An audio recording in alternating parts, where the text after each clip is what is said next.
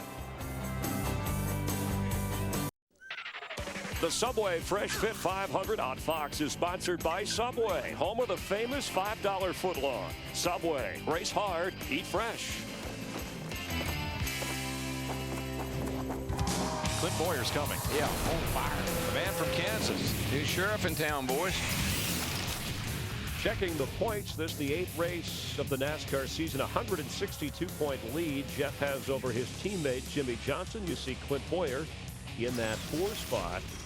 The next 7 drivers after Jeff Burton, only 98 points out of the top 12, and that's key, obviously, for the chase. Talladega Super Speedway celebrating 40 years of exciting racing. You could be part of it all. April 24th, the ARCA Remax Nationwide and Sprint Cup Series. They have the best deal in 40 years, a $40 ticket for Sunday's Sprint Cup race. Call 877-GO-TADEGA or log on to www.talladegasuperspeedway.com for more details. As we get ready to roll here, our former champion, crew chief, still a champion in the Hollywood Hotel, Jeff Hammond with his Verizon checklist. Oh, yeah, it was kind of an interesting night here. When you come to a place like Phoenix, you got to be ready for the fact that we're going to be going from day to night. I mean, this racetrack is going to change a lot, Chris. It really is. I mean, it's going to make things real difficult for a lot of these teams, but the guys who can make the right adjustments, that's going to be key. The next thing is forward bite, and what I mean by that, the grip that you're going to need when you put that throttle down to keep those rear tires hooked up off these corners. And that's one thing they fought here before, and they fought early in this year at Martinsville and Bristol, some of those short tracks. Look for that to be a problem tonight. And last but not least, track position. We saw in the nationwide race, Greg Biff was able to stay out, held on and won that race. Look for somebody to do something like that later on the site tonight. Right. Get in a position right there where they got to hold that track position. It's really key. How about driver position? Kyle in a hurry to get to his car. And this was just moments ago. As he ran down and got him a Subway sandwich before the start of the race. He's getting ready. Just him and his brother have had some success so far this year. Matt Kenseth, you know, when you say track position, Kenseth's starting, what, 17th in the 17 car, if you're in to numbers. How about his chances tonight? Oh, I think they're good. I mean, I think so far, you know, you take a look at somebody like Matt Kenseth. You take a look at there at Jeff Gordon a minute ago. He's on a momentum roll right now coming in here to Phoenix. So you got to believe these guys are going to be tough. And, of course, Jimmy Johnson, who is going for his 4th straight. He won last year on fuel mileage. That's something you can't forget about this racetrack. You don't think a lot about fuel mileage here, but you can win your race. Jeff gets all choked up when a guy's going for 4 in a row. That's what you get for hanging out with Darrell Waltrip. We're getting ready to go racing, so let's head down to the track for that command. Race fans, it is time for those most famous words in motorsports. Here to give the command, please welcome back your Grand Marshal, NFL great and Super Bowl champion, Michael Strahan. Gentlemen, start your engine!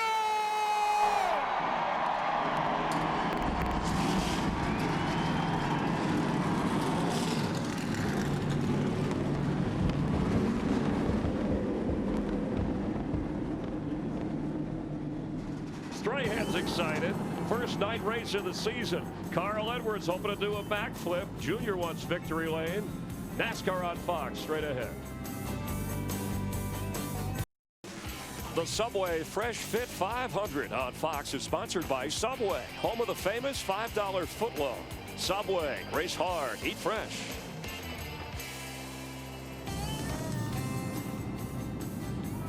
Welcome to the Valley of the Sun, just southwest of the city of Phoenix, Arizona. This beautiful oval has played host to some great racing battles, both open wheel and NASCAR since 1988. Hi, everybody. Mike Joy, Larry McReynolds, Darrell Waltrip with you, ready for a great 312 miles that will go by almost in the blink of an eye. You know, Mike, sunshine on my shoulders makes me happy, but the nighttime is the right time. And I tell you, I'm really pulling for Mark Martin tonight. You know, he needs a win. He had one since '05. He almost won this race last year. He's on the pole. I hope he can do it. Larry, we're going to race from sun to shade and from day to night, and that's going to be a lot to keep up with in a very short time. Yeah, this is one of the shortest races that we run, 312 laps, 312 miles, and it's going to go through a couple of major transitions. Right now, we already have shade over turn 1 and 2, 3 and 4 is in the sunlight. 3 and 4 will get that shade, it'll make a change, and then we get into the nighttime, which is the right time. That's when these mines on pit road, the crew chiefs, they've got to be on their game, and of course, nobody's better at doing that than Chad Canals. That's the reason they've won the last 3 races here. And you might think it's noisy out here. Folks, the cars are just idling. All right, they will roll off and form up the starting grid, and from back to front it looks like this, beginning with Tony Raines, Bobby Labonte, and John Andretti. Elliott Sadler, Sterling Marlin was fast enough to time into the show. Casey Mears, Scott Riggs made it in. He didn't in Texas. Breed Sorensen, Sam Hornish, Dave Blaney, Kevin Harvick continuing to struggle just a bit back there. Waltrip and Logano. Ryan Newman had a shot for the pole. Not sure what happened. He ended up way back in row number 15. Joe Nemechek, always a good time trialer there in row 11. Montoya and Stremme. Scott Speed, one of the quickest of the go-or-go homers in qualifying. And we move up into the top 10. There's Jimmy Johnson trying for 4 in a row here in Phoenix. Kurt Busch lines up in row number 2. His younger brother Kyle there with Mark Martin on the front row. Mark Martin, the pole winner and quick in practice. Let's see if we can get a hold of Kurt here real quick. Hey, Kurt, it's Darrell Waltrip. You got a copy, buddy?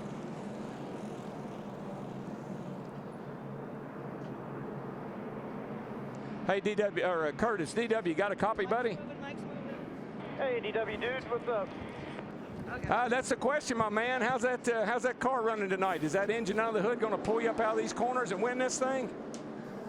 We like to hope so. We've done our homework and we've done the best that we can to use last year's setup and then what we've learned this year with the Miller Lite Dodge team. And right now, starting third, got a bunch of fast guys around us. Just got to wait for nightfall before we pounce on them. All right, my friend. Good luck. Put a whooping on them like you did at Atlanta. Hey, amen to that, brother. Larry, how about our FedEx understanding the race? Well, we've had 4 spring races here at Phoenix NASCAR on Fox. The first caution, roughly about lap 22, is when we get that first time the yellow flag waves.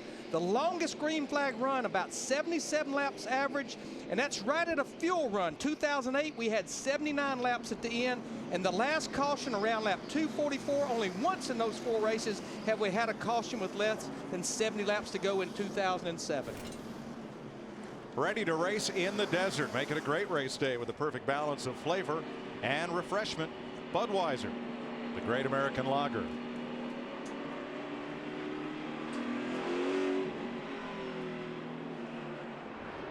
This race is the Subway Fresh Fit 500. That is 500 kilometers or 312 turns around this 1-mile racetrack. Pit road speed 45 miles per hour. The pit window for Sunoco race fuel 70 to 80 laps. Mark Martin on pole. He loved the way his car worked in practice. DW, we love racing under the lights. Saturday night's all right for fighting. Reach up there and pull those belts tight. One more time. All right, Mr. Martin. Hold it down, hold it down. Wait on the flagman. Wait on the flagman. Green flag's out. Boogity, boogity, boogity. Let's go racing, boys.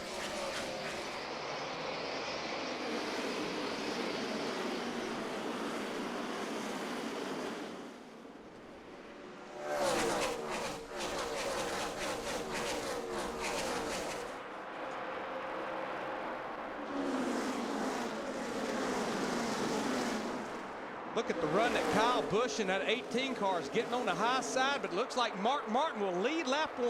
You know, last night Kyle did the same thing in the nationwide race. He jumped to the outside and took everybody by surprise and was able to grab the lead right on the start. Gordon looking for third underneath Kurt Busch, thought better of it. Jeff Gordon in the 24 as the Busch brothers dueled for second.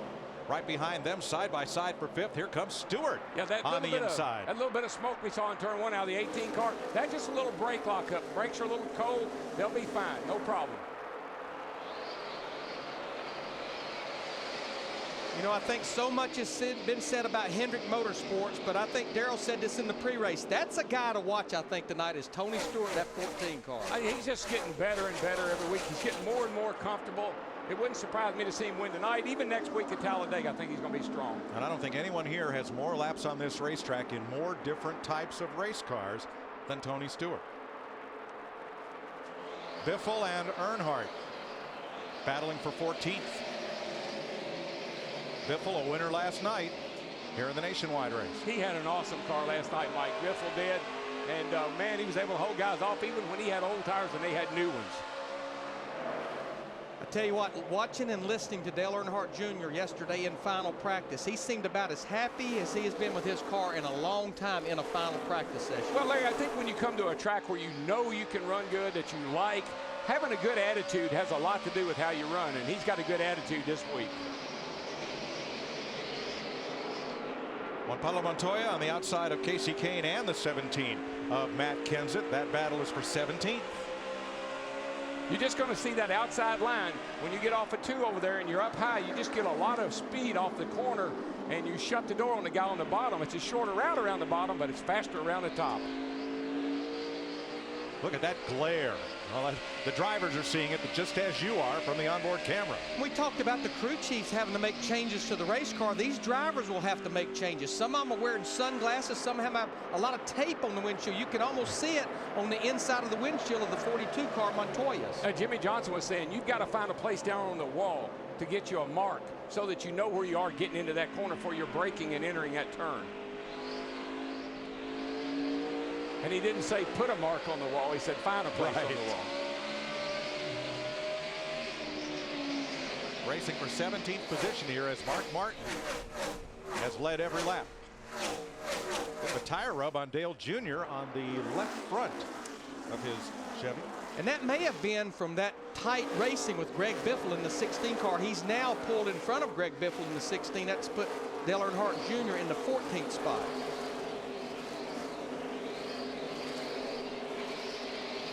Ryan Newman had trouble pulling away from the starting grid. The car wouldn't fire and needed a push. Chris Devoto. That's right, Mike. Trouble for the 39 team before the race even started. If you were watching the pre-race, you saw the crew members run down the front stretch trying to give that car a push. They were able to get it fired. The starter was hung, but they fear should he stall, they will not be able to get it fired again with the starter. And boy, Larry, that just bothers me. These guys, remember, I think it was California. They had to come in before the race ever started, had a transponder that was not on the car, broke the rear wing when they were in the pits, and now it's not good to start the race this way. I think one thing we need to make clear, we had a very unusual schedule here. This was a 2-day show. We had all of the practice, 2 practice sessions totaling 3.5 hours before qualifying. They didn't impound the cars. The teams could work on the cars, but they have not been on the track since qualifying yesterday afternoon. Ryan Newman had been a threat for the pole, but was disappointed and lined up for this race 30th. And honestly, the only concern on the starter would be if we have a red flag where they had to shut the engine off and then had to refire. Or if you stalled the engine coming out of the pits, that's a problem. But, remember, I think it was yesterday, Jeff Gordon had a starter issue when practice started. So if I'm got a Hendrick engine right now and say, hey, what's going on with these starters? It's not a big deal, Larry. You need it. You need it. It's just along for the ride. 6th place battle, David Rudiman in the 00, Brian Vickers in the 83, and they're about a second behind Tony Stewart. And David Rudiman in that 00 car, I think we all keep wondering, okay, boy, he got a little bit loose in the middle of 3 and 4 that time. Brian Vickers tucked up behind him. When is this team going to falter? But they're just not really faltering. You see right there, 11th in the Sprint Cup Series points after 7 races. Matt Yoakum. And when you talk to David Rudiman, he'll tell you one of the biggest things about this year is just his confidence. So much better than last year. In fact, at this place, he said comparing this car to the car he had a year ago, it's 50 times better. And when you talk to his team, they say that's one of the bigger differences, plus just the chemistry between himself and his new crew chief in 2009. And it shows in the racetrack week in, week out. And, you know, David, they've nicknamed him the franchise. And he is. The better he does, the better Michael Waltrip Racing will do. There's no question about that. They even have T-shirts that they're selling now at the souvenir rig with the franchise on it. Riding with Denny Hamlin, he is the 10th place car. Mark Martin has led every one of the 12 laps so far in Phoenix. The Subway Fresh Fit 500 on Fox is sponsored by Subway, home of the famous $5 footlong. Subway, race hard, eat fresh. By Ask.com, where do NASCAR fans get answers? Ask.com, the official search engine of NASCAR. By the all-new 09 F-150. It's not just a new truck, it's a new F-150. And by Sprint, NASCAR Sprint Cup Mobile. It'll change the way you experience the race. Mark Martin started on pole, and he's trying to run away from the field. There he is with a 1.6-second lead over Kurt Busch. Kyle Busch has dropped from 2nd to 5th in just 3 laps. We'll update him in a moment. Here's a question from Ask.com, official search engine of NASCAR. Why do we have military flyovers at the NASCAR races? Get the answer now at Ask.com and enter the Ask.com NASCAR Challenge for a chance to win a trip to Talladega. And Mike, it is a little noisy up here. There's no question about that. And I'm sure the fans at home hear all that noise. But remember, we got 35,000 horses going by here every lap.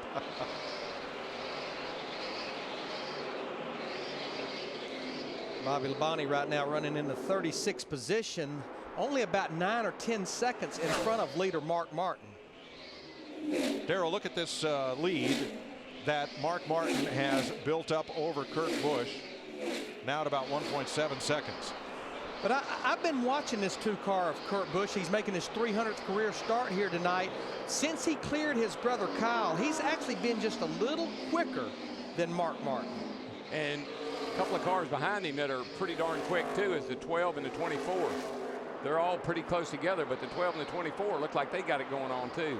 Tell you who doesn't have it going on, though. Mike mentioned just a second ago is Kyle Busch in that 18 car. Chris DeVoto was telling us that he started complaining about lap 10. His car wouldn't turn in the middle of the corner. He was turning the steering wheel. The front wheels were just sliding. He pitted last night in the Nationwide race because he thought he had a right front tire going down. That's how bad his car was. He got 2 laps down. He got them back, but there wasn't anything wrong with the car. And you know, honestly, Mike, he was not that good. Talking about Kyle Busch in the practices yesterday, I think he just really laid down a fast qualifying run. You know why he struggles on tracks like this? You know why? You got to use brakes. He doesn't like to use brakes. I mean, I know that his teammates say they look at his telemetry. They're hard on brake. He's rolling in the corner. You got to use a lot of brake here, and it just doesn't fit his driving style. Meanwhile, his former teammate Tony Stewart is charging hard. He has all but caught Jeff Gordon. Here's Steve Burns. Mike, the early report from Tony Stewart. Decent on entry, loose the rest of the way through, but that's not to be unexpected. Darren Grubb said they wanted this car to be free early as a way of chasing this racetrack, Dick Berggren. Well, that's exactly the strategy Jeff Gordon and his crew chief Steve Letarte have adopted as well. They intended to start car number 24 a bit loose, and Gordon has said it is real loose coming off, but as the sun goes down, that could work to their advantage. They anticipate the track tightening the car up. And there's no question, right now the cars are probably a lot tighter in turn 1 and 2 than they are in turn 3 and 4 because of the sun being in 3 and 4. Larry, let me ask you a question. How big of a no-brainer would this be if you were Tony Stewart? I'm going to give you half of this racing operation. And oh, by the way, I'm going to get one of the best crew chief engineers that Hendrick has to be your crew chief. And while I'm at it, I'm going to give you Hendrick engines and Hendrick chassis. Do you think you'll be able to be competitive with that? I think he knew the answer the minute they asked him that. I think so, too. I think that's the reason he didn't hesitate with the answer. There's his crew chief right there, Darren Grubb. There he is. Mark Martin taking no prisoners. He has led every lap from Kurt Busch, Jeff Gordon, and Tony Stewart. Welcome back to Phoenix. Mark Martin still leading by 1.2 seconds over Kurt Busch.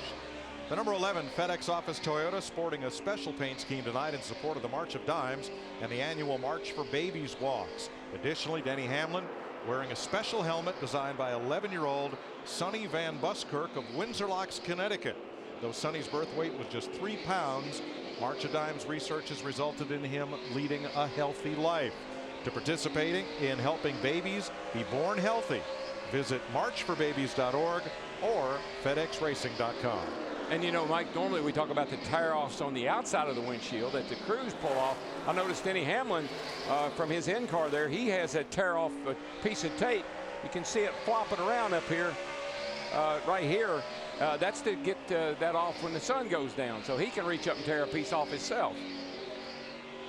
Hamlin in 8th place, 8 seconds off the lead. Make that 7th now as he passes Kyle Busch, his teammate. Say if there's a car that would love to see a caution here pretty quickly, it would be Kyle Busch in that 18 car. He started on the outside of the front row. Now he's moved back to the 8th spot. I think he's going to fall out of the top 10 here pretty quickly. This is just so reminiscent of what happened to him last night here, Larry. He took off like a rocket and then just faded for a while and had trouble. Recovered late, but not the night I thought he might have. You know, a car that laid down a great qualifying run yesterday. They run a very limited schedule. They're housed out of Denver, Colorado. Regan Smith in his 78 car. He was our Rookie of the Year last year, driving for Furniture Row Motorsports. He started in the 9th position, and he's still in the top 10. I just feel like this is one of the teams that throttled back, running a limited schedule, built a brand new car for here. They run the Hendrick engines, and obviously they're showing that qualifying run wasn't a fluke. Oh, I said all along he was a sleeper. He has never, he has never had a DNF in his Sprint Cup Series career. What's that? Did not fluff the pillows on that Denver mattress? Something like that.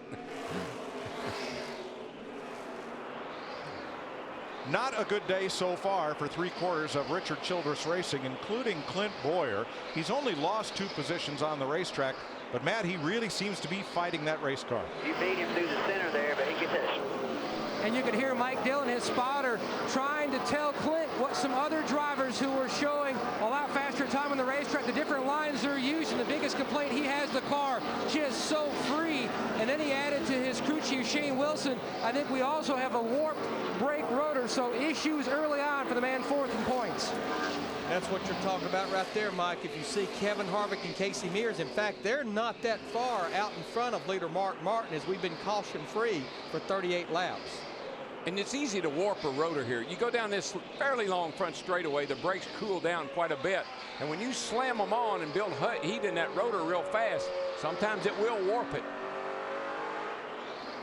Martin Truex Jr. in the number 1 was great in practice, had a disappointing qualifying run, started this race 26th, but I believe he's our biggest mover. He's moved up 12 spots into 14th. Yeah, he definitely was one of the best cars in both those practice sessions. It just didn't come to fruition for him during that qualifying run. Passes Greg Biffle, moves to 13th. Let's get to 3rd place here. Yeah, it looks like Jeff Gordon is starting to fade just a tad here, Larry. I looked at his lap times. He's fallen off a little bit compared to Tony Stewart and the guys in front of him. Tony is now all over the back of him. I believe Jeff's car has given up a little on him at this point in the run. And you can see Tony Stewart in the 14 car get a run on the high side through 1 and 2. He's going to get hemmed in behind Elliott Sadler in the 19 car, but Tony's going to squeeze in there. Threads the needle. You know, that's because 2 things. He knows Elliott will move up and give him room on the outside, and he knows Jeff Gordon leading the points right now is not going to put a fender to him this early in a race. So Stewart moves to 3rd, 3 seconds behind our race leader. I said this early in the race. Mark Martin has now led 3 times as many laps as he led in the first 7 races of this season.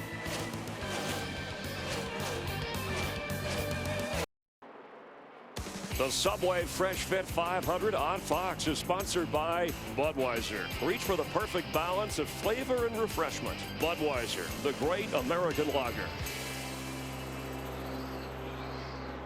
48 laps complete, and Mark Martin's lead over Kurt Busch has shrunk to 3/4 of a second as Martin deals with race traffic.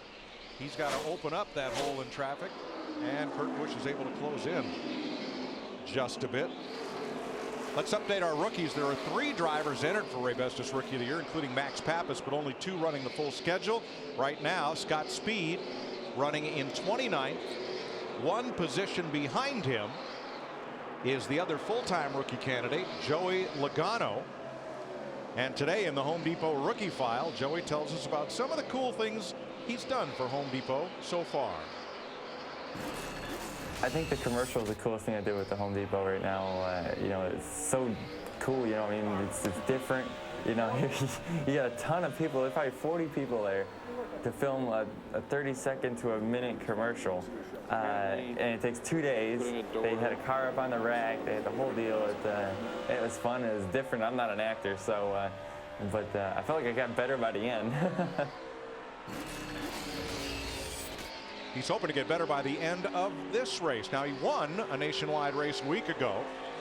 He's right now running 30th, 25 seconds off the lead, and right behind Scott Speed. These cars, I think it just goes to show how hard these cars are to drive, though. He drives a nationwide car like as good as anybody, but he still has not gotten comfortable in this COT. And if it makes him feel any better, not a lot of other guys have either. One that has is Jimmy Johnson. He's trying for the four-peat here at Phoenix. Matt? And he's got his mirror full of last night's winner in the Nationwide Series race, Greg Biffle. Right now, Jimmy reporting in, start to day 10. The car just way too free on exit. Canal's looking at what opportunities they're going to do, how big of a swing to make an adjustment to this car due to the ever-changing conditions because the sun is beginning to set. But Mike, the spotters will all tell you, this is the most difficult place to spot. When you see those cars coming down the front stretch, the spotters are in turn 1 and 2. It's like being on an overpass on an interstate and trying to pick which cars ahead as they're coming toward you. But all I can think about is what he told us in the pre-race show, that they tried a different setup in practice, and it was all said and done. They went back to the setup that they've won the last 3 races. I think, honestly, Chad, if you go back to our FedEx understanding the race, he had planned on maybe some earlier cautions than what we've had right now, but I think they are right on plan. Now, if he was tight right now and the car not turning, I'd be concerned. Not concerned with him being free right now. It's going to tighten up. Much better to have to tighten it up than it is try to free it up, because then it ends up loose and tight. Turn 3, car in the wall, Sterling Marlin. Caution, first one today at lap 54. That had a look of a tire going down. The car kind of took off up toward the wall. I think Sterling saved it, but I believe the right front tire went down. Tell you what, there's a lot of cars that breathe a sigh of relief to see that caution, especially we showed him a while ago, Kevin Harvick was about to go a lap down. 54 laps caution free before Marlin pounds the wall in turn 3. You'll see it in progress here.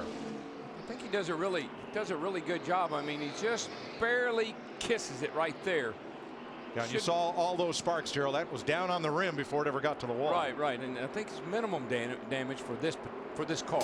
And this is one of those tracks, since it's only a mile, that we don't run that inner liner, that safety shield. So it's pretty much the rim and the tire. Yeah, your minimum air pressure here in the right front's 30 pounds, 27 right rear, and you can run as low as 12 pounds of air in the left sides.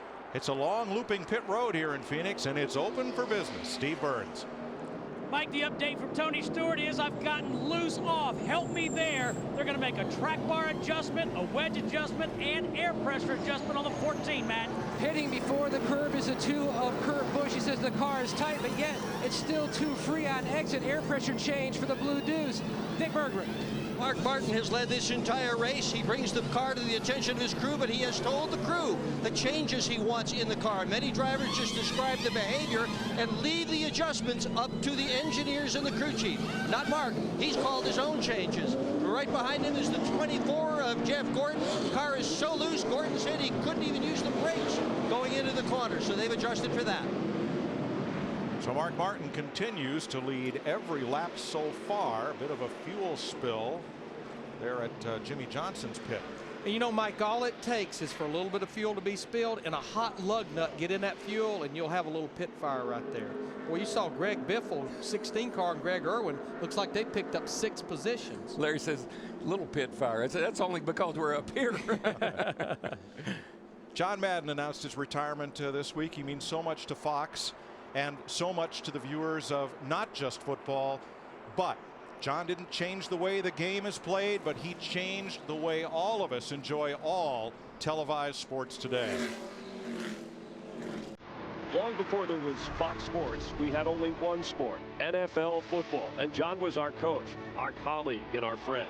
He gave us credibility. He gave us confidence. He was an ambassador for his sport. All this praise would make him uncomfortable. He always considered himself to be just one of the guys. But what a guy and what a career. Think back to all those autumn Sunday afternoons with Pat Summerall and John Madden. The hours we spent and the pleasure of their company. How much they entertained us. How much that we know about football came from them. John turned our Thanksgiving broadcast into more than just football. Through him, to us, to you, football was a feast. With his telestrator, John took a complicated game and made it simple and fun. What's this stuff back here? That has to be his. Look, there's a fish going by. We're looking at Jimmy Johnson. A fish just flew right by his head. He throws the ball right into two guys. But he stopped it right there. We'll just see. He throws it right there. Here's Crockett. Here misses. Bradford here misses. And John Taylor just knocks both of them over and runs into the end zone. You know, when you always got this, you always know how much time there is and what the score is. So if you ever walk out of any place, you always, like if someone's cooking dinner or something, you can look up there, second, 12 seconds, score. Know the score. You always know it. See here in the monitor, see, I can see the people out there, but they can't see me. So I kind of go back like this. I hide and I throw peanuts out there. But they can't see me, but I'm watching them right here to see what they're doing. He didn't score a touchdown, sack a quarterback, or intercept a pass on Fox. But what he did with his words, his wisdom, and his body language helped the game he loved prosper. From all of us here at Fox Sports, enjoy retirement.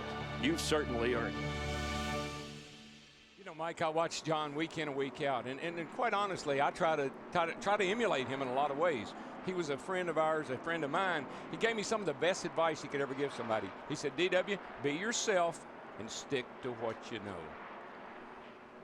So many folks in so many sports have tried to emulate John Madden, and he taught us all. You can have fun with this. You can enjoy your sport as much as the folks at home, and we do. The free pass beneficiary was Scott Riggs, the number 36, back on the lead lap. Paul Menard had to pit twice, and Dale Earnhardt Jr. had to come back in a second time. And I'm going to say this right here. They have got to fix their pit road problems. They have been terrible on pit road since the drop of the green flag in Daytona. They had problems in Texas, and they've had a problem here already. You can't keep overcoming that. So Earnhardt will restart 34th. Speaking of mishaps, you're watching from Casey Kane. There goes Biffle. Oh, wow. And that's all because of looked like the 16 has turned sideways in his pit box. A lot of fellas were. It's going right down into that corner where it gets so tight. Ready for our Clareton Clear to Drive restart. Live Clareton Clear indoors and out. You know, moving forward a little bit, Mike, but the pit road at Dover, they are finally fixing that pit road. And there's other racetracks that need to take notes and fix their pit roads. Now there'll be 43 pit stalls at Dover when we go there at the end of May. Mark Martin has led every lap, and if there was ever a driver who wanted to stink up the show, it's Mark Martin this weekend. But I think there's a guy that's wanting to put an end to that, and that's that Kurt Busch and that 2-car back there, because we could watch him near the end of that last run just eating away at Mark Martin's lead. Yeah, it might be getting close to Miller time. Not sure. It's looking pretty good right now. Last I looked, beer and cornflakes don't go well together. Martin holds the lead by 0.3 of a second. And look who's the new third-place car, Denny Hamlin, as Jimmy Johnson makes a move to the inside of Carl Edwards and pulls right up on Kyle Busch. Just remember, everybody is on 4 fresh tires. I'm sure what everybody will be awaiting is what these cars are like after 4 fresh tires and adjustments 20 laps from now. Johnson to the inside of Kyle Busch, and he continues his move forward. He's going to pin Busch behind John Andretti, and that should allow Johnson to get to 10th place. Krista. Mike, you had documented how Kyle Busch had started to fall back before that caution. He told the team his car was getting worse in, worse center, worse off, but he said he really needed forward bite. Steve Addington made a wedge adjustment to try to give him that drive off the turns. And remember, that was one of Jeff Hammond's keys right before we took the green flag is forward bite. That just means the rear wheel's hooking up under acceleration off the corner. Now his nose just about hooked up with the rear of that 48 car down there in turn 1 then. The 48 cut him off. Third place. And Tony Stewart, whoa, look at that handful of wheels Stewart had to get to regain control as he slid up track in front of Denny Hamlin. Well, on these low air pressures, when you come out of the pits and the pressures are so low, the car will jump around a little bit till the pressures build up. That's when you'll hear that crew chief always say, just be patient, it'll come to you. Got to wait for those pressures to come up a tad.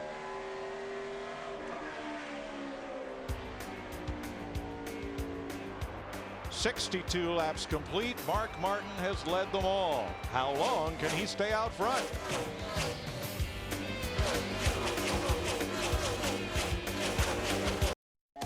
The Subway Fresh Fit 500 on Fox is sponsored by AT&T. Your world delivered. By Napa Auto Parts. Napa, get the good stuff. By FedEx Racing. We understand every day is race day. And by Cheez-It, the big cheese. At 70 laps, Mark Martin, Kurt Busch, Tony Stewart. Here is a look at Carl Edwards, who is in 13th. He started 11th. New paint scheme for Carl this week. His favorite Subway sub, sweet onion chicken teriyaki. Sounds pretty good. Must be good for 2 or 3 horsepower at least. Can't do anything. My left front feels like it's all wadded up. Now look at Dale Jr. in the 88. Look at the wad of traffic he's in.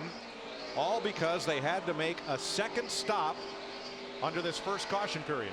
He's back there. He's in a box. He can't go anywhere. He's boxed in behind all these cars. Plus, I don't think his car is very good right now. Larry, you raised the question about them having to make changes on this pit crew. Dick Berggren can tell us they have. Yeah, they sure have, Mike. The rear tire changer, Kip Wolfmeyer, was moved to the front for tonight's race. Wolfmeyer, a real veteran, but it was the front lug nut with which they had the problem. Then they hired Greg Burkhart to do the rears. He's another veteran. He was released from the 8 team when that team folded this week, so they had a new guy on the back end. They were even careful about the pit that they picked. Crew chief Tony Uri Jr. picked a pit with the timing line right in the middle of the pit. That would help Junior avoid speeding penalties. So they've done a lot to solve their pit problems, but on the very first stop, they had a bad one. And he is mired in 31st. And on his pit box tonight is Brian Weitzel, who has won races with Jeff Gordon. Doug Ducart, who is, I'm sure, they're the eyes of Mr. Hendrick. They are trying desperately to find a way to fix this problem.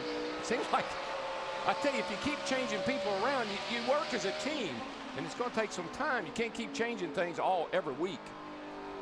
And, you know, Mike, we talked at the top of the show about this as a very short race. You can't have mistakes like that and overcome them. You might can do it at Texas a couple of weeks ago or Talladega next week, but it's just hard to overcome a problem here in this short race.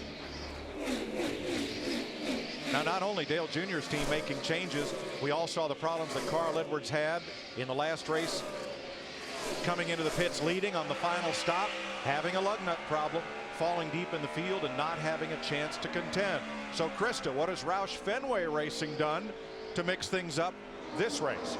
Well, Mike, they have also made a change, and this was a choice by Bob Osborne. The crew chief made this call. They replaced the front changer. Actually, they moved the rear changer, Greg Donlin, to the front and added a new member. The rear changer is now Brandon Hopkins. There you're seeing him. He is brand new. He came from Germain Racing, came from the Truck Series. And on that first stop, I just checked with the team.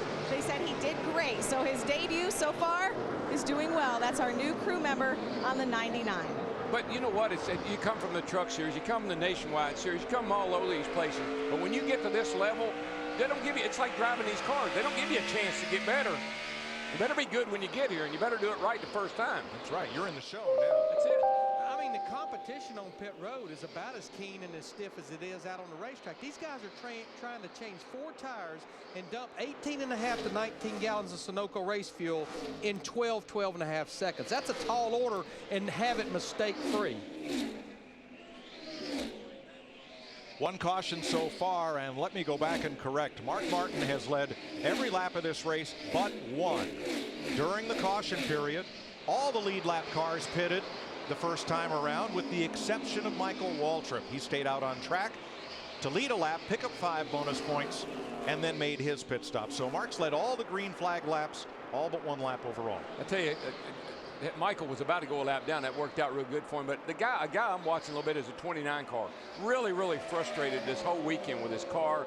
Not happy. And watch this. He's just coming up off a 2 over there, and he just hangs the 98 car there, a Menard, and just about puts them both in the wall.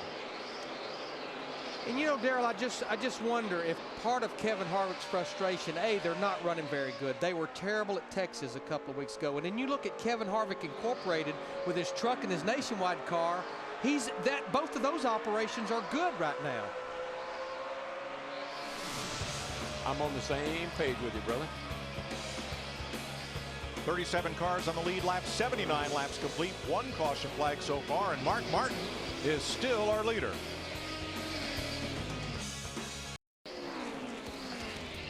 '85 laps, and Mark Martin is still your leader. He's led all but 1. He's 7/10 up on Kurt Busch. 1 change in the top 10. Jimmy Johnson has passed David Rudiman, and that moves Johnson up to 7th place. You know, Mike, I keep watching Mark and Kurt there, and it looks like Mark is cruising.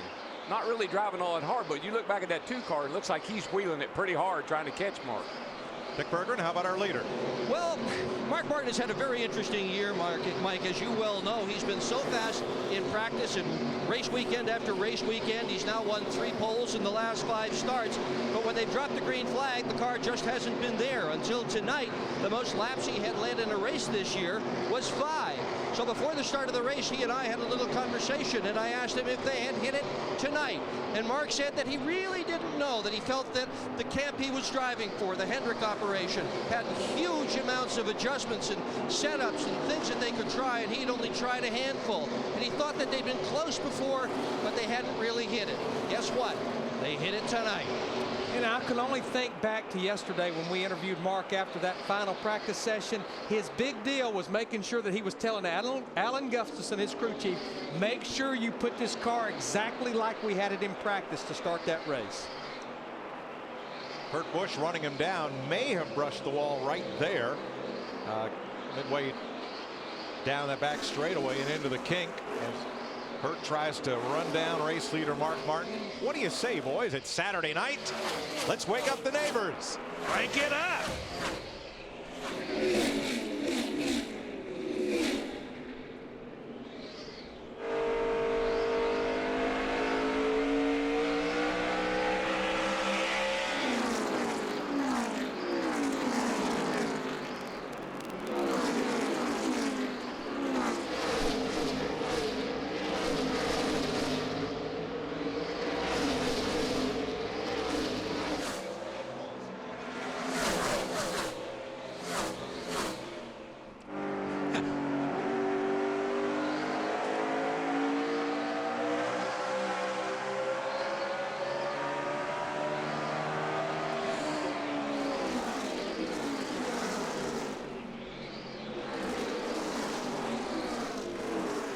Heavy traffic for the leaders. Kevin Harvick right in front of Mark Martin, and Kurt Busch waiting to pounce. Well, Kevin Harvick is not going to just roll over. He's going to fight to stay on this lead lap in that 29 car. You know, just out in front of Kevin Harvick is Paul Menard. We mentioned that he had to come back to pit road like Dale Earnhardt Jr. He started 7th in that 98 car and stayed in the top 10, but he got into the 16 car on pit road and had to come back to check the fender. But I'm telling you right now, Mark Martin, he's got his hands full of Kurt Busch, and look at Tony Stewart in the 14 right car. And I tell you, I think Kurt probably just said to Mark Martin, don't cut down across my nose like that again, because I might not be so nice next time. Trying to come inside now.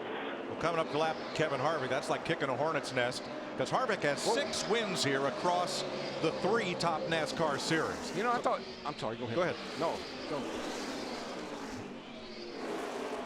You know what? I was watching Tony Stewart the last time through 1 and 2 is he stuck his nose on the outside of Kurt Busch. He was all the way on the apron there, but you have to be so careful being on the high side at the exit of turn 2 because the car lunges against the wall. Well, when I interrupted Mike, I was going to say I think Mark might have brushed the wall off of 2 that last time by. Saw the car kind of right there. Looked like he almost did it again. He's using it all up over there. The car jumped up in the air just a tad that last time off that corner. Harvick gives way for 2nd and 3rd, and Stewart is there. Steve. Mike, just heard Tony Stewart say we took off good after that pit stop, but I'm just now starting to give up some forward bite. And you could see it that last time off turn 4. The hands do not lie when you're looking at them on that steering wheel. I think the biggest thing these guys all have to remember, and the crew chiefs, I'm sure, are telling them all the time, may not be very good, brother, but you're better than everybody else. You got to be a little bit of a salesman. That's right. Well, you see now, even turn 4 is beginning to get some shade as this track transitions from daylight to dusk. Who will be best when the sun goes down? Time for an AT&T race break live from Phoenix. NASCAR on Fox in prime time, and Mark Martin, age 50, the pole sitter, looking for his first win this year, his first win ever out of a Roush car. His previous poles this year winding up 31st and 6th. The Hendrick cars have won the last 4 races, Jeff Hammond, here in Phoenix, with, of course, Jimmy Johnson and then Jeff Gordon before that. And he'll be fighting them off as we have a caution on the racetrack for some debris right there. And we saw some pretty intense racing coming back to that caution flag between Casey Mears and the 98 car of Bobby Labonte.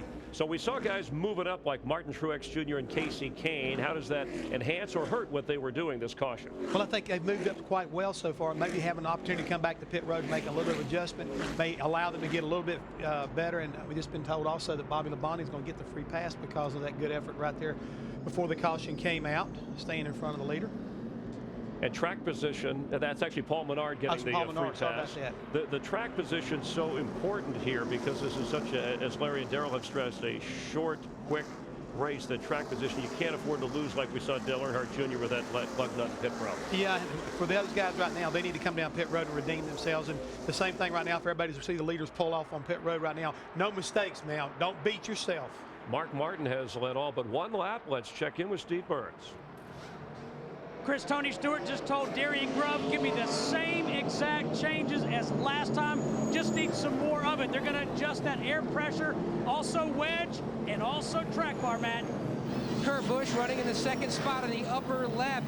He says the track is starting to come to us. The car a little tight, a little free. Doesn't want to make any adjustments at this juncture, Dick Berggren. And Mark Martin has brought his car onto pit road as well. This crew is not known as the fastest on pit road, but they are known as one of the most efficient.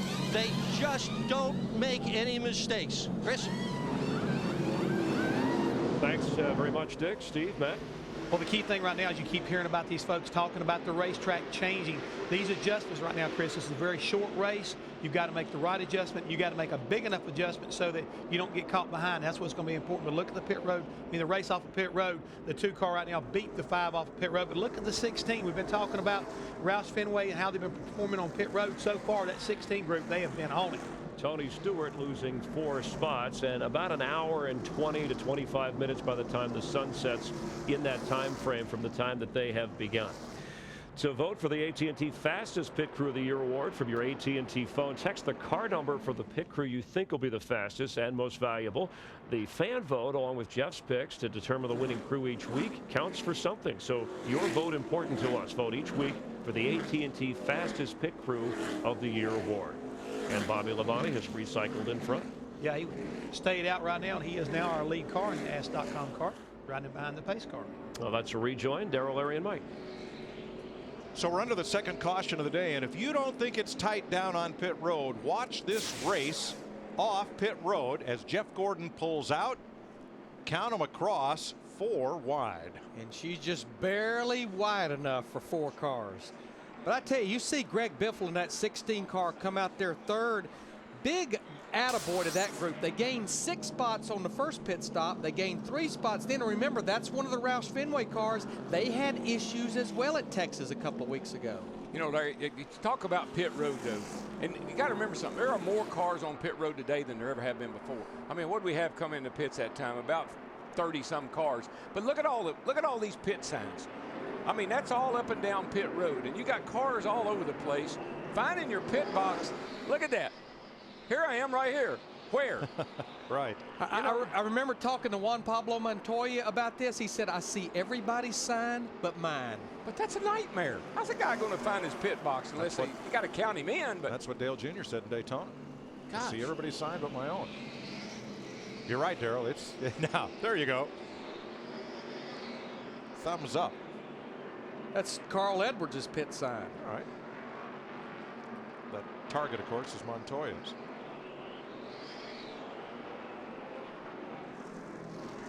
We will restart with 33, make that 34 cars on the lead lap. And they're going to hold this off for one more lap. There is still a track truck down in turn 1 doing a little cleanup, and they need to get him back into position.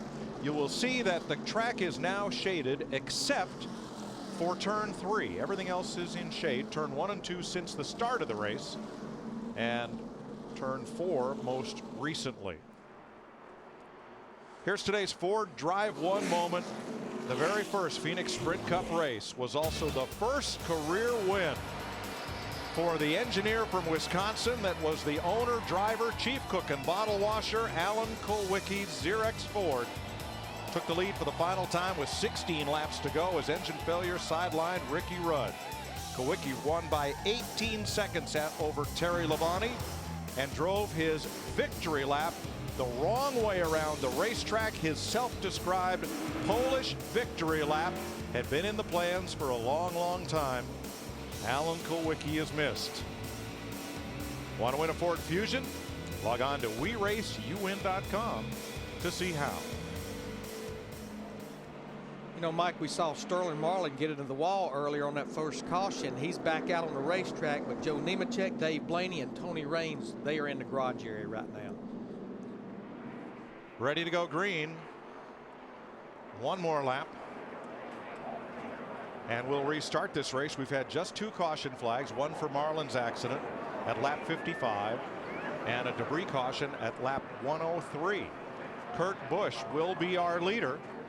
Now, Mark Martin has led 102 laps. This is the 37th time in his career that Martin has led 100 or more laps, and the 3rd time at this racetrack. In 1993, he led 212 laps and won, and in 2006, he finished 11th after leading 111 laps. So, new sheriff in town, and that's no joke. Kurt Busch is an honorary sheriff of Maricopa County. Don't know if that badge will do him any good in Talladega next week as NASCAR on Fox moves to the fastest speedway on earth, where Kyle Busch will try to defend his title. Sprint Cup Series racing from Talladega next Sunday, 1 p.m. Eastern, 10 a.m. Pacific in high definition right here on Fox. She'll live up to her name. She's the biggest, the baddest, and the boldest. Talladega Super Speedway. You left out one fast. Oh, yeah. Ready to go green with our Claret and Clear to Drive restart. Get Claret and Clear. Get back to feeling like yourself again. I'd say you'll see that 29 car, Kevin Harvick, get both hands and feet up on that steering wheel trying to get back on the lead lap. I think Kurt wanted to get away from him as soon as possible.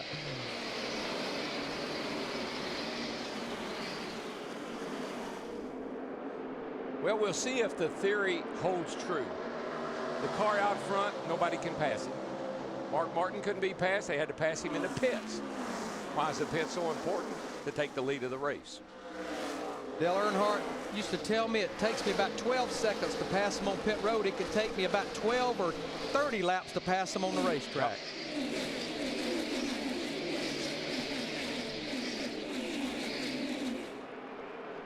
Three wide. Jeff Gordon got squeezed out of the middle while racing for 6th place right there. 3 wide going into turn 1. Here comes Stewart underneath. Nope, he'll go with Gordon around the lap number 34 of Andretti. Got quite a battle there for the 4th spot between Denny Hamlin in the 11 car and Jimmy Johnson in the 48th. I think Chad Knaus, they've had just enough opportunities to get that car where they want it, and now this racetrack is starting to cool down. I was just going to say, did you say 48? Oh, yeah. Now, Steve, Tony Stewart came into the pits 3rd, came out 8th on that last pit stop. What happened? Mike, it looks like they had trouble on the right front of that 14, front tire changer Kelly Kellis, but here's the big key, Mike. When Tony got back out onto the racetrack, he was the cheerleader. He said, guys, don't worry about it. We're better than that. Let's do better on the next stop. And Steve, he was their cheerleader at Texas. He told them under caution, just slow down. Just give me nice, good, consistent stops. A lot of 3 wide racing here. And not always a whole lot of room to race. How about Martin Truex in 11th, Steve?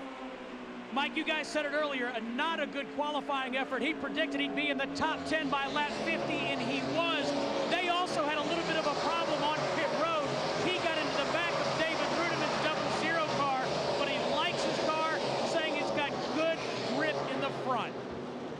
Let's show you what Steve just described. Yeah, I saw these guys. Double zero just pulled right out in front of the one car, and he got into the back of him. I don't think he got into him very hard until this happened. A little low, by the way. He just gave that dog a bone. How about Rudeman, Matt? Mike, right before that caution, David Rudeman told his crew chief, Rodney Childers, we need something and need something big.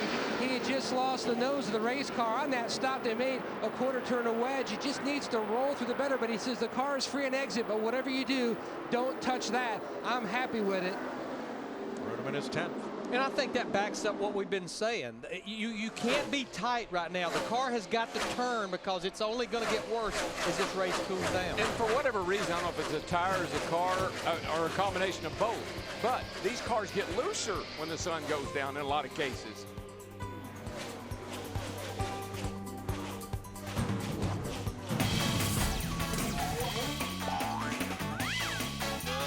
Cut. Stay tuned for more NASCAR on Fox.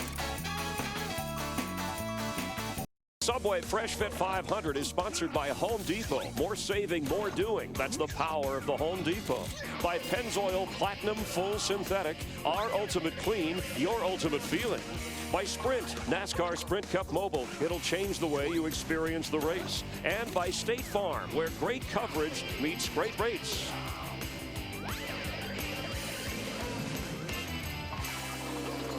Kurt Busch has led this race since lap 105. We're at lap 122 now.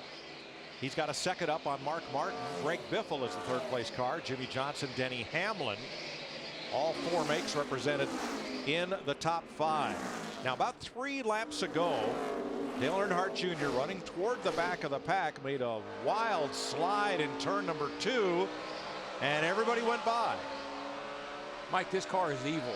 I mean, I'm watching it all the way around the racetrack. When he picks up the throttle, it turns sideways. What's he saying, Dick? Well, he just said that the car is incredibly loose. They did pull a spring rubber on that last pit stop, but Earnhardt came into this event as one of the favorites to win it. But between problems on pit road and problems with the behavior of the car, it's just not handling. He certainly isn't looking like a winner at this moment. And you would tend to believe they pulled that spring rubber out of the right rear spring, because in that spring in the right rear, it would make the car turn, but can make it a little bit loose under acceleration. And maybe if they get another shot at it before he gets in too much trouble here, go a lap down or whatever, put that rubber back in and one more to go with it. There you go. Because sometimes jacking that right rear up will make the car drive better. Paul Menard just in front of him. Menard, who's had to make multiple pit stops under caution. And here is Stewart passing Denny Hamlin. This is for 5th place. You know, I can't help but also think back to yesterday as Tony gets a little bit loose off turn 4. Tony ran probably more laps than anybody, long race runs, and it just looks like that 14 car is good on the long run. Maybe not a short run car, but good on the long run. I like a car good on the long run because, you know, you obviously can pass a few people. But look where Tony is. He's going into turn 3 right now. And here comes the leader, Kurt Busch, at the line right here. So even though he's good on the long run, you can't make up that distance you lost on the short run. Just ahead of Stewart, Jimmy Johnson is 5.5 seconds behind the leader in 4th place, Matt. The small work in progress, Mike, continues for Jimmy Johnson and Chad Canals. Jimmy said right before that last stop, the car is so much better in the center of the corner. It's unbelievable. And when you look at the fact the past 3 races here, Mike, he is left with a lot of money in race winnings with his 3 straight wins. But on Thursday night, he made a big deposit here in the Phoenix area. He sponsored the Jimmy Johnson Foundation 150, the Camping World West race. They raised $75,000, part of which is going to go to a local group called the West Valley Child Crisis Center. So in my book, call it 4 wins in a row for Johnson here in Phoenix. And if he thinks whatever they did to the car is unbelievable, wonder what he thinks the rest of us think, because they do that all the time. Well, we move now into the second segment of this race. The sun's gone. You can see it over the horizon behind the suites in turn 1, but there's no direct sunlight on the racetrack. That means Mark Martin was the leading sunshine boy along with Kurt Busch in the first segment of this race. Now we transition to dusk. What will the racetrack do? Well, it's going to gain more grip for everybody because it's really cooling down. And like Darrell said, I think these cars go different directions as we see a battle right now for 10th place between Martin Truex Jr. in the 1 and Brian Vickers in the 83. I think some of the cars will get tighter, but we've also seen where some of the cars get looser. And about 100 laps from now, it'll go through that final transition when darkness sets in. We are 128 laps in with 184 to go. Kristen. Well, Mike, Larry, you just talked about the car getting loose. Brian Vickers is one of those. His car is getting really loose under throttle. They made an air pressure adjustment. Ryan Pemberton talked about wedge, but Brian said, no, I don't want to hurt the center, so they did a track bar adjustment instead. Brian just got on the radio and said, the car is much better, but I know Darrell will relate to this. Still need more of that same adjustment as last time. Yeah, keep jacking on it. But I think you do have to be really careful. If the back end's not hooking up, hook the back end up. Don't unhook the front end. I like it right now.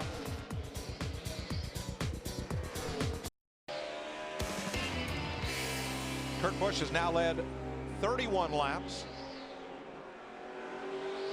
in the Blue Deuce, and Mark Martin has closed up to within 0.4 of a second as they lap past Joey Logano. Reed Sorensen started 36th. He is up to 20th. Martin Truex Jr. has also gained 16 positions. And just look at that 26 car, Jamie McMurray. This is a nice recovery for them for the entire weekend, because right as the track opened for practice yesterday, there you see Jamie right there, he got into the wall. And Trouble turn 2. It's like Stremme. Stremme in the 12 car just went around. Caution is out. Got some coming outside. That'll be the third caution of the day. I didn't see it start. Stremme was way sideways off turn 2. You know who really loved that caution? Right there. Yes, sir. Dale Earnhardt Jr. He was the next victim to our leader, Kurt Busch. I can't even touch the entrance in the corner. Off to the right of your screen, you'll see Stremme enter the picture. And yeah, you see him right here. Yep. He just loses it off of 2, which is, you kind of get a big handful of steering wheel coming up out there in throttle under power, and all of a sudden the back end will jump out with you. That's what happened to him. That's a classic push loose. Yeah, finally those front wheels bite, and you've got the wheel turned so far the car just gets loose with you. And Larry, I really believe we're seeing this same thing we've seen a number of times. The cooler it gets, the looser you get. Stremme was running 23rd. He was solidly on the lead lap. As we now have the third caution of the night, Joey Logano will get the free pass and be back on the lead lap when we restart. That'll put 34 cars on the lead lap. But Darrell, I almost think, I don't know that they're getting looser. It's just like the front tires start gaining the grip. And the rear tires are not gaining as much grip as the front tires are. I think you're right. It's got more pressure on the front tires, makes the thing want to spin out. I'll pass on a quick get well wish to Tanya Edmondson, who handles all our Fox Sports travel during a little sheet time, and Mike Paz, longtime public address voice of the ISC tracks. Get well soon. All right, pit road's open. Steve Burns. Mike, Tony Stewart just said I've gotten loose on entry, so they made air pressure adjustments to that number 14, his tires. He also wants a windshield tear off, Matt. And to the 4-box, Kurt Busch, the leader, his biggest complaint, bugs on the racetrack. He wants a clean windshield. No other changes for the 2. Meanwhile, the 48 at Johnson, he says his car is tight, but in a small window down to 1 and 2. Dick. And just before that caution flag flew, Mark Martin got on the radio and told his crew the car is good, good, good. He was closing in on the lead. Meanwhile, car number 16, Greg Biffle, has not yet left his pit. He just got out now. He had been in the 3rd position. Biffle has been struggling with that race car all night. It's been tight, it's been loose, but he has somehow or another hung on, and until just now, the crew had picked him up spots. Thanks, Dick. Martin Truex having a bit of trouble there on pit road. We'll revisit it. As he comes in, comes out, David Stremme coming in, and there's the collision.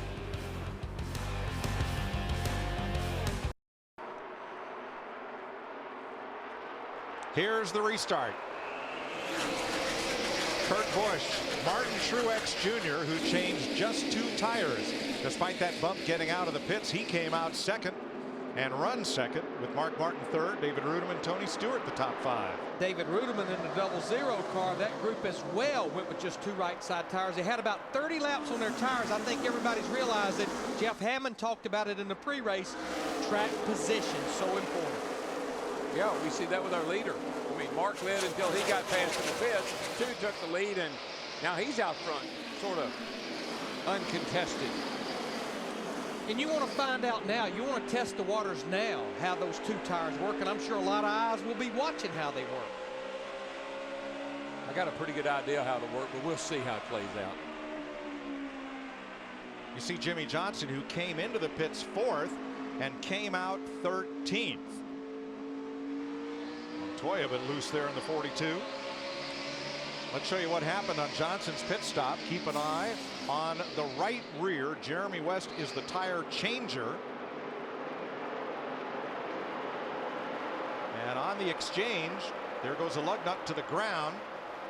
Picks it up, put it on, drops again, and finally he hammers it home, but that cost them 9 positions. But that's the way to do it. Don't let the car leave and have to come back. And you saw that NASCAR official right there watching every move that they were making, make sure those 5 lug nuts were in contact with the wheel. Hammond was showing me earlier over at the Hollywood Hotel over at his cutaway car. He's got a great demonstration. Let's go over there and let him show us what's going on. About here is last year, we've talked about this all year long, NASCAR made a rule change and told the teams they had to add extra threads outside the lug nuts. Right now, this is what we're looking at. You see the extra threads that are sticking out past this lug nut? Every team has to do that. That's mandatory.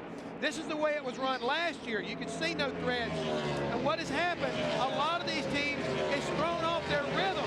Going around this wheel, you've got 5 lug nuts you're trying to take off. These extra threads, it's almost like hitting an extra, a 6th extra nut on this wheel, and it's really messed up the hand and eye coordination of a lot of these teams. And when they get in a situation like the 48 car, a lot of the coaches are telling me that's the reason why. The rhythm is getting all messed up, and they're laying a lot of blame on these extra threads on these wheels. Thanks, Jeff. It begs the question, why did NASCAR make this rule change? I think it was more of a safety item. You know, they wanted to make sure teams get so creative with lug nuts and lug studs, just trying to speed a pit stop up. I just think that's the biggest reason they did it, maybe a safety standpoint. When you saw the threads outside the lug nuts that Jeff showed us, what teams were doing, they were cutting that back further and further to where you basically only had 2 or 3 threads holding that nut on. But all you had to do was just hit it one time and it was tight. So safety was compromised. Kurt Busch, your leader, as you ride with Carl Edwards in 16th. The Subway Fresh Fit 500 on Fox is sponsored by Subway, home of the famous $5 footlong. Subway, race hard, eat fresh. Carl Edwards on his way to get a sweet onion chicken teriyaki sub. I think Jeff Gordon's blowing up. Or no, I tell you what happened. He's got a tire rub. He's got a tire rub. See, that left front ain't gonna take it much longer. I saw smoke fly out of it. He made contact up here in 3 and 4 with somebody. I thought it was because he was slowing down, but I guess he just got run into. You can see it just it's right there about 11 o'clock. Right where that nose is, that carbon fiber stuff. That'll cut that tire right down. And at the top of the wheel well, that fender's all shoved in. Yeah, He's made hard contact with someone. He's fallen back to the 18th position, about 10 seconds behind leader Kurt Busch. Turn 2. And it is the 44 of A.J. Allmendinger.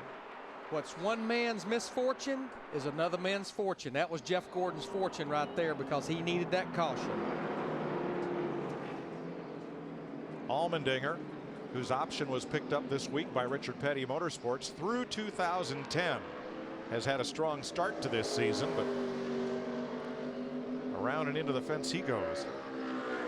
Now, I'm pretty sure since it's only been about 9 laps, we may see some teams actually stay out, but I think we'll see a lot of teams, if they do come to pit road, that they'll come to pit road and get just those 2 right side tires. We know he's going to come get 4 plus repair the fender. This is looking from the back of Dale Jr.'s car. Side, stay high, come on. He's spinning out behind you. You know, it looks like he drove down in there under Dale Jr. and saw he was going to get into him and locked it up and spun it out. I think that may be what happened to the 44 of Allmendinger. We're pretty sure that Truex and Rudeman will come in. They only got 2 tires on that last pit stop. They made their bid. I think they'll lay in a while. okay, we're pretty sure they're going to stay out.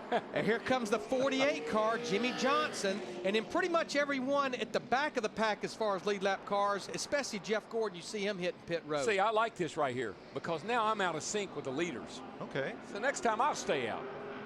Matt. Going to be a 4-tire change for Jimmy Johnson. Hit road in the 11th position since most of the cars in front of him did not pit. They came in to get the fresh tires. To Dick. Well, Jeff Gordon is in the pit. They had to come in. Jeff wanted to stay out on the racetrack, but crew chief Steve Letarte overruled and said no, he had to come in. So they're going to fix that fender, get rid of the smoke problem that they had, and remove the possibility of a tire going down. They are now pulling at the left front fender, banging on it with a hammer, trying to get it squared away, and Gordon will start at the back of the pack. But it's going to be interesting to watch this 24 and this 48 car because we've seen cars that get at the back of the pack, and we've still got 32 cars on the lead lap get back there and just get trapped. You seem like you can't go anywhere. Well, we've seen that with the 24 a lot over the last couple of years. Looked like they had that kind of corrected this year, but we'll see. And add to those lead lap cars, Kevin Harvick, who gets the free pass on this, the 4th caution of the night. Earlier today, Jeff Hammond filed this State Farm safety report. In an effort to prevent fires, NASCAR requires all the teams to run a fuel cell located in the rear of the car. And it also has to be up to NASCAR standards as far as the installation is concerned. The bladder itself, well, it's an aerospace technology rubber bladder that goes inside the steel container. Now, the bladder itself has to be SFI industry approved. That means that it has to go through certain testing to be able to be used in a NASCAR race. Cool thing about it is they also have an expiration date, 5 years old. That's all they can use as far as inside the fuel cell itself. NASCAR doesn't fill these things up to make sure they can hold 18 gallons. What they do, they use a dimension to let the guys and the teams know what size this thing can be. It's 33 by 17 by 8. All of this is done in an effort to keep not only competition fair, but safe. Thanks, Jeff. Well, Mark Martin won the daylight segment of this race. Kurt Busch won the twilight segment of our triple header. And now the nighttime, as Darrell said earlier, is going to be the right time. And not soon enough for the Hendrick team, because look what happened to Jeff Gordon and Jimmy Johnson and some of the cars they were in close proximity with, like Denny Hamlin. This is where Jeff gets his fender knocked in, I think. No. That was actually contact in the left rear.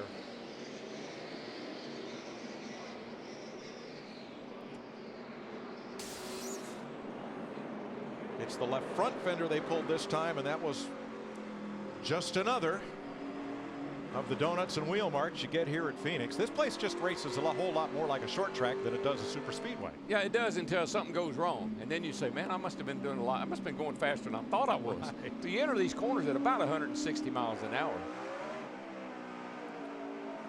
But we've got Jimmy Johnson that's going to restart 25th. Jeff Gordon restart 31st. And we're almost halfway through this race.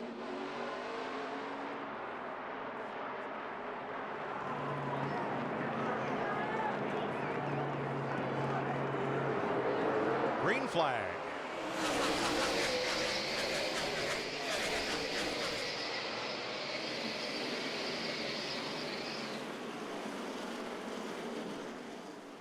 Elliott Sadler in that 19 car fighting to try to get back on the lead lap.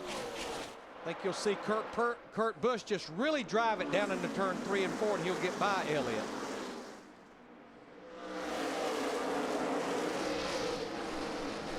Well, Larry, I was a little bit worried about, not worried, I shouldn't say that. I've seen development of a new engine sometimes probably have more problems on tracks like this where you got to have so much grunt up off the corner right now where the 2 car is. Sometimes an engine, a new one, will have a lot of horsepower, but all on the top end. It looks like this Dodge engine they got in this car now has got top end and bottom end. And it seems like the Penske cars are the only ones racing the new Dodge engine. They're capitalizing on it. Craig Biffle moves up to 6th as we cross through halfway.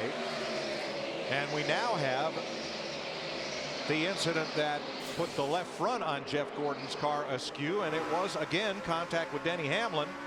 That's pretty significant. Right there. They really are starting to lean on each other real hard. That's going into turn 3, and you can see what it did to Jeff's left front fender. But there where it happened was the kink in the back straightaway. Well, and then you saw that Jeff Gordon didn't help it any by bamming into him again.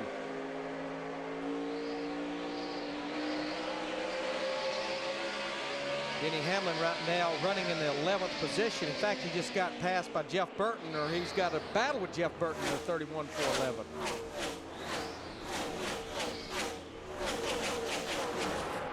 Greg Biffle moves past Martin Truex. That's 5th place for Biffle. Steve? Mike, on the previous pit stop, Martin Truex Jr. and Kevin Bono Manny, the crew chief, had a funny exchange. Bono said, "Are you thinking 2 tires?" Martin said, "No, I'm thinking 4." Bono said, "Are you thinking 2?" Martin Truex Jr. said, "Whatever." And Bono said, "Good, we need track position." He took 2. And they almost could not come back to pit road after only running a few laps because they had already kind of made their bed. Now you've got to lay in it. You're right. It was so few laps under green since that stop.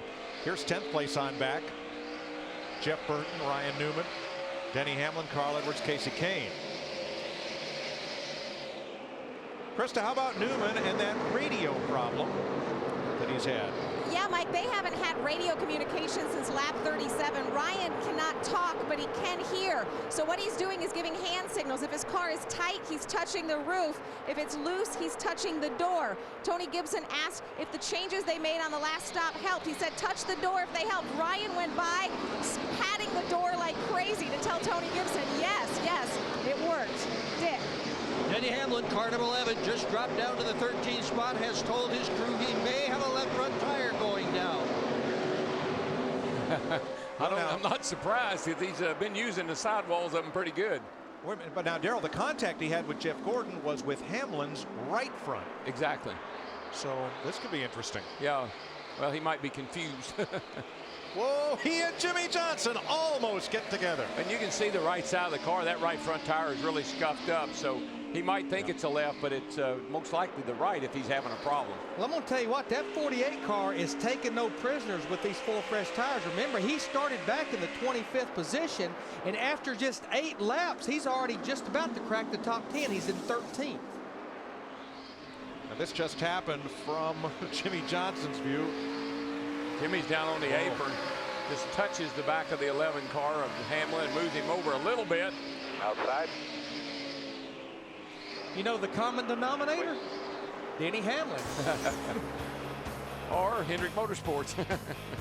Kurt Busch leads pole sitter Mark Martin by 1 second in the Subway Fresh Fit 500.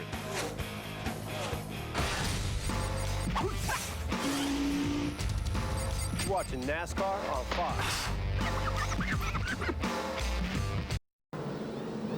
Robbie Gordon has crashed. We're under caution, Matt.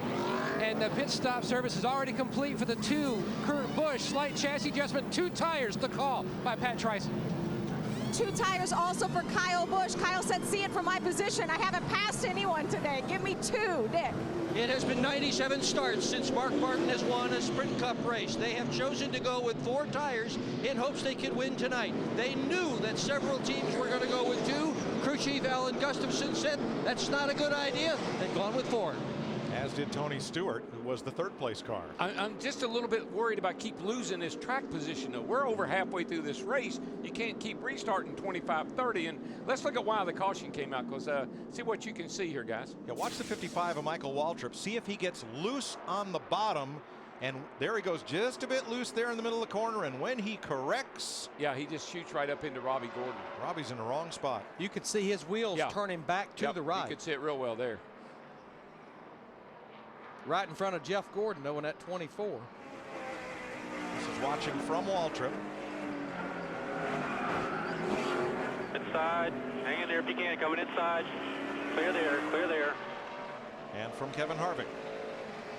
Boy, Jeff Gordon does an amazing job. Go low. Stay in it. Stay in it. We're under caution once again in Phoenix, and the leader is Dale Earnhardt Jr. The Subway Fresh Fit 500 on Fox is sponsored by Toyota. Moving forward by AT&T. Your world delivered. By DirecTV. If you call yourself a sports fan, you got to get DirecTV. And by Triple Hops Brewed Miller Lite. Great taste. Let's fill it. Ready for the restart. The first 5 cars did not pit under that caution. The first one that did is Kurt Busch in 6th as you look at Fox Tracks. So that puts Dale Earnhardt Jr. out in front of Marcus Ambrose, Jeff Gordon, David Stremme, and Bobby Labonte. And I don't think that was bad strategy because those 5 cars were just on pit road about 10 laps before that, but I think we can get an answer on our leader from Dick Berggren. Yeah, we can. I'm going to ask Tony Eury Jr., Dale Earnhardt Jr.'s crew chief, why did you not pit? Well, we pitted like 10 laps earlier, you know, just we got to get off sequence. We got to get the track position somehow. We had a bad pit stop, and the car has just been really off. So we got the car halfway dialed in. We got to do something to get track position. So we got off sequence. So right now we're just hoping to get maybe a 20 or 25 lap run, get back on sequence with the leaders, and hopefully we can lead this thing. Well, when you're behind, you got to try stuff, and that's just what Junior's pit is doing. That's a pretty bold gamble. So far, so good. Now here are the best of the 2 drivers who pitted. And they have been the 2 at the front all night long. Kurt Busch in the 2 and Mark Martin in the 5. Yeah, buddy, I'll tell you right now, this is a bunch of cars wadded up back in here. They've been knocking the fire out of each other too.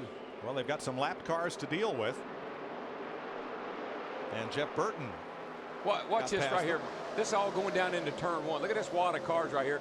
You got Kurt out there on the outside, and the 96 just runs him all the way up the hill. He loses a lot of track position right there, but man, that thing comes off the corner and he gets it right back. Nice move there by Jeff Burton in the 31. And just remember, Kurt Busch in that 2 car, his crew chief Pat Tryson went with just 2 tires on that last caution on their pit stop, changed just the right sides only.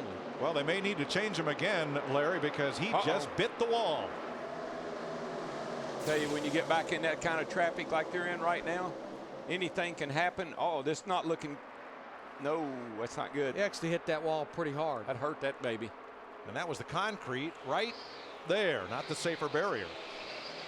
Matt, what are they saying about damage control? The driver just reported in.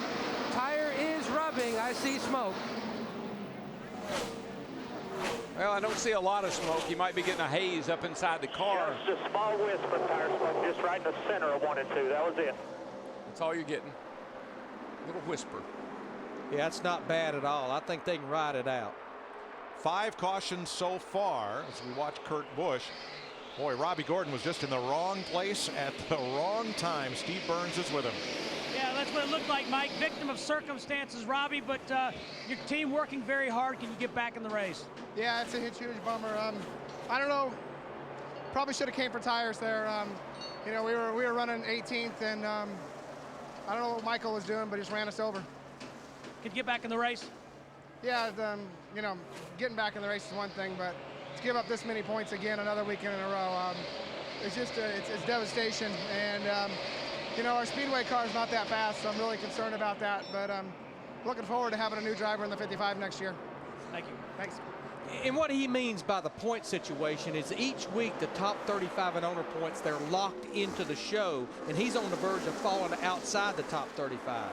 He will fall to 35th this week, Larry, but he should still have that exemption from having to qualify on time, at least for next week. Here comes Kyle Busch. Krista. Well, Mike, like I said, they took 2 tires only, but it wasn't really a great stop for the 18. Kyle asked, why did the jackman, that would be Jeff Bender, wait so long to drop the jack? So they looked at the tape, they analyzed it, they know it was not one of their better stops. It was a 2-tire stop and track bar adjustment. Kyle said his car is still just a little bit too tight. Hey, once again, just watching Jeff Gordon work by Marcos Ambrose there.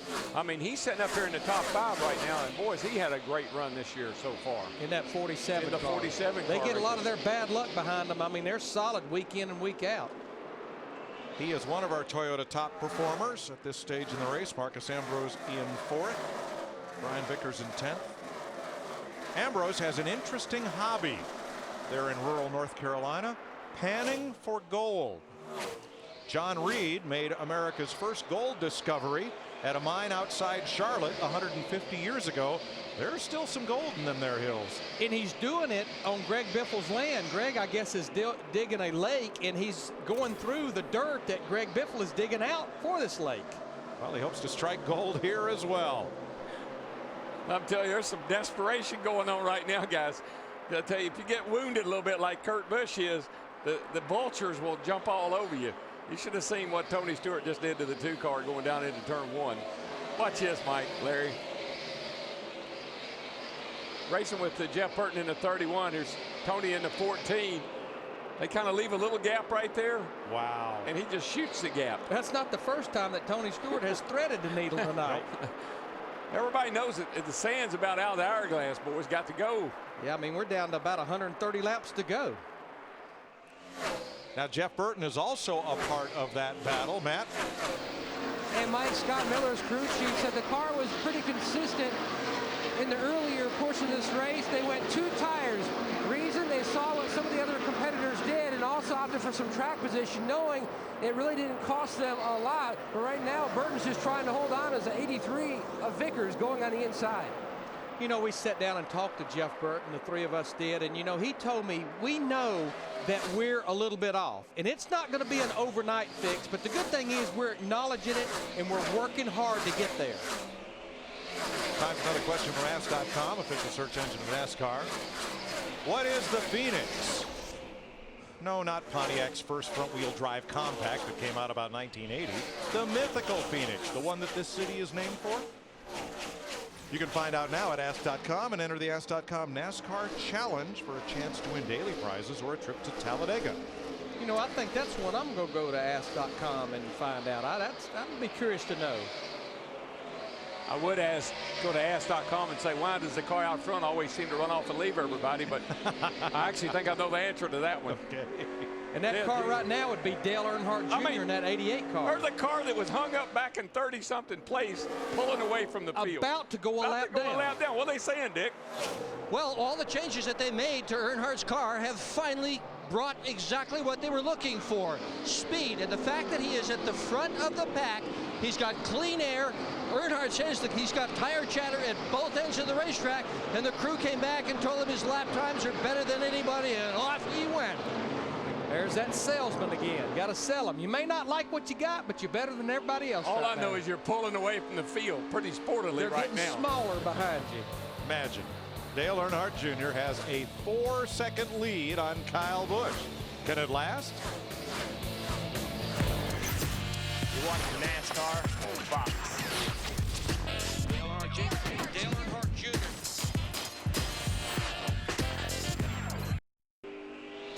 Dale Earnhardt Jr. continues to lead Kyle Busch now by 3.8 seconds. Fans, we've got a new challenge for you. We're calling it NASCAR Know-It-All. Beginning Monday, log on to foxsports.com, keywords Know It All, and answer our questions about next week's race at Talladega. These are not trivia questions. They're not about things that happened in the past. You don't need to have been following NASCAR for a long time to play. But if you can predict some of the things that will happen in next week's race, we'll make you famous the following week in Richmond, and you'll have bragging rights all throughout NASCAR Nation. That's foxsports.com, keywords Know It All, beginning tomorrow. No, Larry, you're not allowed to play. Okay, just wondering. I know what I know right now, and I will give good hints, though. You just got to watch the start of the race. I just know that 88 car has now pulled out to a 3 3/4 second lead over second place Kyle Busch in the 18 car. But let's document who has tires and who does not. We know Earnhardt did not stop on the last caution. Yeah, the guys that did not stop, like Dale Earnhardt Jr., like Jeff Gordon, like Marcos Ambrose, cars that are in the top 10, they had 10 more laps on their tires. Now, we know that Kyle Busch in the 18 car went with just 2 right side tires. But Tony Stewart, that 14 car right behind him, they were on pit road, and they got 4 tires just like the 5 car or Mark Martin that's running in 4th right now. And on the clock, as we watch the lap times, those are the 2 fastest cars on the racetrack. Of course, they're way behind the leader. But this plan is working out right now because when we interviewed Tony Eury Jr., what he said, we need a little bit of a long run here. That way, it would put everybody on an equal playing field if the caution comes out. And I think we're about there, that if we got a caution, everyone would take 4 tires. So Dale Jr.'s car has gone from 0 to hero with the strategy and the change to nighttime. But Kurt Busch's car has gone the other way, Matt. My combo platter of issues for Kurt Busch. First, he reported in after he hit the wall, it felt like something might be bent on the race car. And running back in traffic made the car even worse. Earlier in the race, he felt like the car was hitting the rev chip a little earlier. He asked what chip they had in it. They told him. They also told Kurt he could switch to the B box later in the race if he wanted because it had a little more RPMs. They told him what it has. They told him he could go to it now if he needed to, but he wanted to try to play a little more conservative. Wait till later in the race. Just ride right now and see what he can make for himself. These cars, he is riding in 6th. Yeah, these cars have 2 ignition boxes, and the rev chip Matt's talking about is a little chip you just plug in that lets the engine kind of cut out at a certain RPM, and what they'll do is they'll put maybe a higher rev chip in one box and a lower in the other. Tell you who's up on the chip right now is Tony Stewart, trying to fight his way past Kyle Busch for 2nd. He's taking advantage of those 4 fresh tires now on into this run. Got her down on the apron. Those left side tires get a lot of grip when you get down on that apron like that. Next week, the fastest speedway on earth, Talladega, Alabama. Double yellow line at the bottom of the racetrack. No passing down there. That's a no-no. Not here. And just remember, the last time we were at Talladega in the fall, Tony Stewart went to victory lane. His last win in that 20 car, Joe Gibbs Racing. He went to victory lane, and the other car, Regan Smith, went below the yellow line. That's right. 13th is where Ryan Newman's number 39 is, with Martin Truex and Denny Hamlin in a tight pack, 13th to 15th. I think that's a nice job on the 39's part with all the issues he's had tonight, sitting there in 13th place. 16th, there's Carl Edwards. And let's go back up to 3rd place, where Mark Martin moves around the outside of Kyle Busch to put the number 5, our pole-sitting car, back up to 3rd. I think like Tony Stewart, he's just taking advantage of those 4 fresh tires versus just the 2 fresh right sides on the 18 car.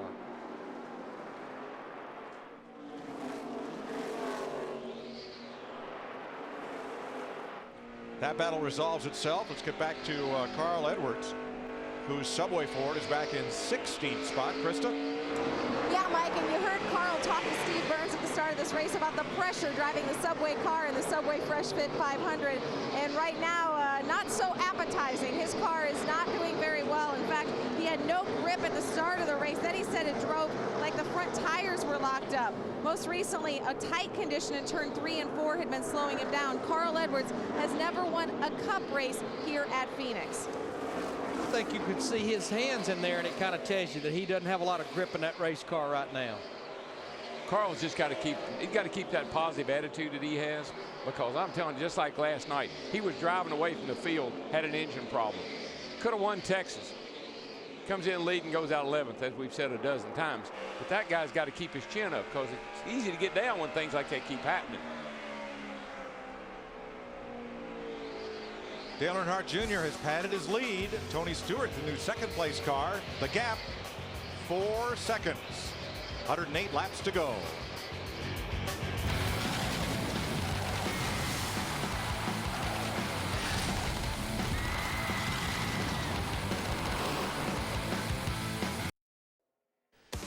The Subway Fresh Fit 500 on Fox is sponsored by Verizon Wireless. Get the inside track from Penske Racing and race analysis, plus highlights and high-speed action, all on VCast from Verizon Wireless, America's largest, most reliable wireless network. In the Arizona desert, Tony Stewart is a romping and a stomping, and he has cut Dale Earnhardt Jr.'s lead from 4 down to 2.4 seconds. There's Stewart, and that red Chevrolet reeling Junior in. Those 4 tires are really paying off, Mike, Larry. Mark Martin in 3rd, and the Busch brothers, Kyle and Kurt, 4th and 5th. Now, the thing about Dale Earnhardt Jr., who's leading this race, and I'll go back to Marcos Ambrose, who is in 10th. Remember, that's 2 cars that did not pit under that last caution. About 15 to 20 laps from now, they're going to have to make a green flag stop. If we do not get a caution, all the other cars will be able to go about 15 laps further than that. Now just outside the top 5, Larry, David Rudiman 6th, Greg Biffle 7th. Here is Jeff Gordon in 8th. He's been as high as 3rd tonight. And it's time for our UPS Maximum driver, who is Jeff Gordon. April 2007. Jeff Gordon finally delivered a win at Phoenix in his 17th try. His 76th career win, which tied him for Dale Earnhardt for 6th on the all-time list. He saluted Earnhardt with that black number 3 flag in post-race. So, Darrell, what does Gordon have to do from 8th place right now if he wants to be the UPS Maximum driver tonight? He doesn't have to do anything. His team, his crew, it's got to come from the pits. We've seen it all night long. But if they get him out front, he'll drive off and leave the field. So the strategy is going to be the difference. What does he do when he makes his next pit stop? How are these guys going to get him back out front where he's got clean air and he can drive off and leave everybody? At the time, did you question Dale Earnhardt Jr.? 20 away from a pit stop. You just tied everywhere, correct? Tied. 20 laps away. And real loose off. Did you question Junior and Junior's staying out on that last caution? I just got to tell you, the way they are in the pits, I'd stay out all night if I could. Dick Berggren on the leader. Yeah, I think his tires are going away, Mike. On lap 192, he told the crew that the car was just a tick tight in the center, small change next time around. But by lap 212, he said that the car was getting really loose. Junior, a lot of wear on those tires. Now, here's what's interesting. I don't anticipate that this race will go caution-free the rest of the way, but those guys that stayed out, those 10 to 12 laps, that could be the difference in everybody else that pitted the last caution only having to make one more pit stop, and these guys like Dale Earnhardt Jr. possibly having to make 2. I know it was early in the race to start thinking about that, but just think how this race was won a year ago with Chad Knaus and Jimmy Johnson was strategy and a good game plan. But the 24 just said about 20 laps, they're going to pit too, so he's not that far out of sync with these guys. No, not at all, but I think Darrell is just right there on the cusp of being out of sync that they may have to make an extra stop at the end of the race should we not have a caution. Well, Tony Stewart in second place is now taking big bites out of Junior's lead. It's down to 0.4 of a second, Steve. That's well within sight. Mike, his last message to crew chief Darian Grubbs, short and sweet. I need a little more forward bite. Doesn't need much because he has caught the leader. I think everybody has been pleasantly surprised by the performance of this 14 car, especially Darian Grubb on the right and Tony Stewart on the left.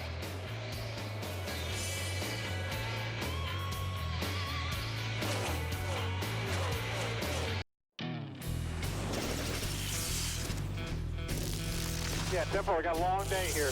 That's the way to get yourself, guys. That's what we do. Making no damn sense to me what we're doing today. Always pretty good. We're just terrible on traffic. A bar fight back there. Got wrecked by the 55. And that was our cheese and bite of the race. We are 225 laps in, 87 laps to go, and our new leader is Tony Stewart. You saw how quickly he caught Dale Earnhardt Jr., and at lap 220, Stewart made the pass to make him the 6th different leader of tonight's race. I think Junior's coming on pit road, guys. This will be a scheduled pit stop because remember he stayed out on that last caution. And there was the lead change in the lower right. And Dick Berggren awaits Dale Jr. on pit road for a scheduled stop. And Junior's on his way to the crew. They're going to fire 4 fresh tires at the car. Very minor adjustments to the car. They have got it right now. Junior stops in the dime. That's exactly where he's supposed to stop. Let's see the crew go to work. Remember, the tire changers are working together for the very first time on this team in the position that they have. So far, so good. A nice clean stop. There he goes. 14-second stop for Dale Jr. I'll take those all night. Absolutely. No mistakes, 14 seconds. Their strategy, staying out of the last caution, allowed Junior to lead 52 laps. We will have to wait and see if we cycle through a round of green flag pit stops to see if that strategy holds up. Well, we need an A.J. Allmendinger to stay a little straighter with his car. We'll have another caution. But, yeah, Tony Eury Jr., Dale Earnhardt Jr., they're going to be holding their breath for about 15 laps because that's what it's going to take to cycle through green flag pit stops with cars like Tony Stewart in the 14, Mark Martin in the 5. Say it won't be long till the 24, the 48, and some of those guys will be hitting pit road. Probably another dozen laps or so. Scott Riggs was just on pit road, but he left missing a left rear lug nut. He'll be back on pit road. He's coming down now for the drive-through. Yeah, two of the most notable cars that I think we're going to anticipate will be on pit road shortly will be Jeff Gordon in the 24 car and Marcos Ambrose in the 47 car. Right now they're running 8th and 9th. Kurt Busch is third. He is 3 seconds behind Tony Stewart and Mark Martin. David Rudiman is fourth, 4.3 seconds off the lead, and just about 1 second behind. Nice and smooth now. Nice and smooth. Clear by 5. Kurt Busch. Rudiman's team, they just continue to impress me with the early runs they're having in the early part of this year. He has been consistent, runs well, gets good finishes, the top 12 in points, doing a great job. Greg Biffle tracking him in 5th, and here's Kyle Busch in 6th. Kyle is 5.7 seconds back of the leader. I think the nighttime plus a lot of adjustments have definitely helped this 18 car. They were way off when this race started, even after starting on the outside of the front row. And for him to say after the last stop the car is a little off, that is so much better than what he was talking about his car in the first third of the race. Ambrose to pit road. He's going to give up 9th place. Steve? Mike, on the last stop, they took 2 tires for track position. Not this time. They'll go with 4 tires. They're also making a wedge adjustment on that 47 for Marcus Ambrose.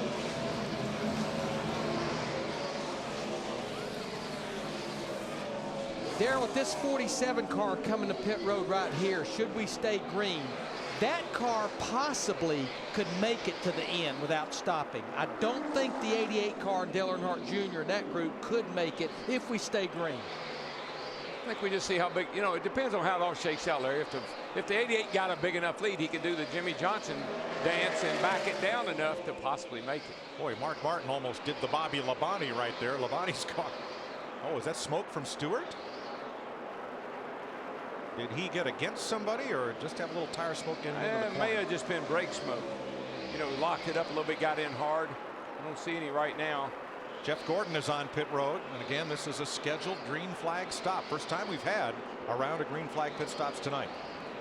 Dick?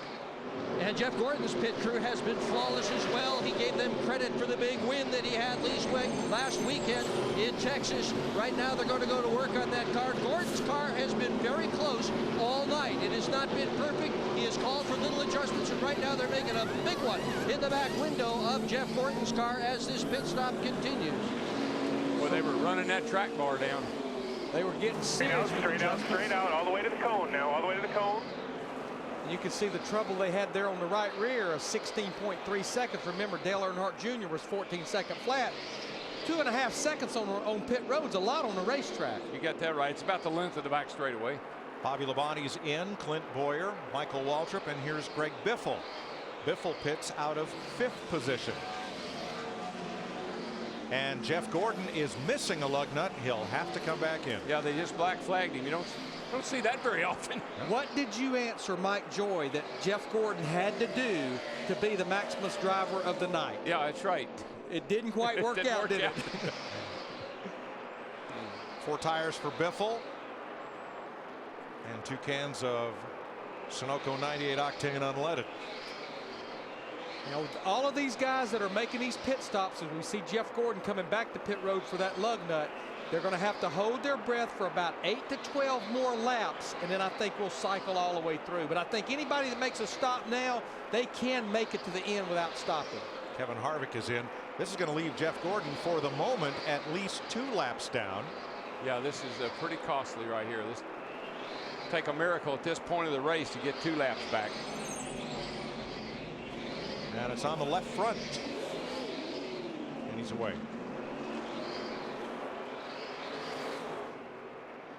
About the only thing you can say about somebody like Jeff Gordon and others that are having trouble on pit road, it's redemption for a lot of crews because everybody's having problems. I tell you what, the man that led the first part of this race, Mark Martin in that 5 car, he wants the lead back from Tony Stewart in this 14. I don't think Tony will put up a real big fight right now because he knows they got pit stops coming up. You'll see him slow down, probably let Mark get the outside line here, getting in the corner. Tony is using that apron, though. There's a lot of grip down there. He had the whole car on the apron right there in turn 4. Yeah, you see that all the time here. Just that apron. All clear, man. Good job. Good job. Left side tires really get a lot of grip. Kyle Busch coming in. And that Joe Gibbs Toyota. And Kyle is going to pit, let's see, out of 5th place. Krista? What does Kyle Busch want? The same thing he's wanted all night. More turnability in the car. They've made track bar adjustments going up all night. That is the plan. Again, remember they only took 2 tires on the last stop. You see the wrench in the back window. Track bar adjustment at 4. Steve. Matt Kenseth is in, and so is our leader, Steve.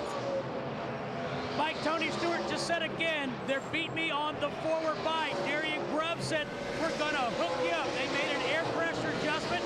They're going to get 4 tires. They also took a windshield tear off to help Tony's vision. Left side tires going on for Tony Stewart, trying to win his first race as an owner. Jeff Burton is in, so is Casey Mears as Stewart leaves. And here comes Joey Logano, Mark Martin, Kurt Busch, all onto pit road, along with Elliott Sadler. Denny Hamlin is in, so is Martin Truex. Dick. Well, Alan Gustafson has just told Mark Martin's crew, nice and smooth. He didn't say nice and fast, nice and smooth. Mark brings it exactly where he's supposed to bring it. Chassis adjustment already completed on the 2 car of Kurt Busch, and he is finally away. The 00 David Rudiman, they're waiting for him to make his stop. He's on his way down. David Reagan, Reed Sorensen making their pit stops. All these are scheduled stops under green. Sam Hornish is in, and so is Ryan Newman. Matt. And David Rudiman said he needed to turn better in the center of the corner. That's the biggest help that he needed. So his crew chief Childers is going to make a chassis adjustment, which is already completed. Stop going on. The changer coming around a little slower to the front than the one in the back. Waiting the jack as the lugs are going on. The 48 of Jimmy Johnson. He's on his way down to Chad Canals for his service as well for their final stop. What could be tonight? Now Jimmy assumed the lead in under green flag pit stops, which now hands over to Brian Vickers. Only Johnson, Vickers, Carl Edwards, and Scott Speed and Montoya have not yet pitted. Boy, do you see all the brake dust that comes off that right front? That's hard on that changer. Then you got the tailpipe sticking out right here on the right side. That messes with the rear changer. I tell you, it's tough changing tires on these cars right now. And even though the racetrack is well lit at night, especially on the left side, those left side tires are not lit. You're looking at a black wheel with a lot of black brake dust on it. Brian Vickers will give up the lead. He is the 9th different driver to lead this race tonight, Krista. On this run for the first time, Brian Vickers' car getting tight in the center. It's been loose all night. Pulling a spring rubber out was a possibility on this stop. They had made a track bar adjustment on the last run, but Brian Vickers has been very consistent, very solid tonight. Montoya also pits, and that will cycle pit stops through. Scott Speed is a lap down. He's the only driver who's not yet pitted in this sequence, and the lead goes back to the 88 of Dale Earnhardt Jr. And he's not as good as he was when he stayed out. You just see Regan Smith drive right around him. And Dale Jr.'s got, new tires now, so either he's trying to save a little fuel or the car's just not that good. Well, they're breathing easy now because it's cycled through, but I think one thing they're not breathing easy about, they cannot make it to the end. Brian Vickers will be back, and so will Montoya. They were both too fast entering pit road. So Earnhardt Jr. the leader, while Jeff Gordon is mired nearly 2 laps down.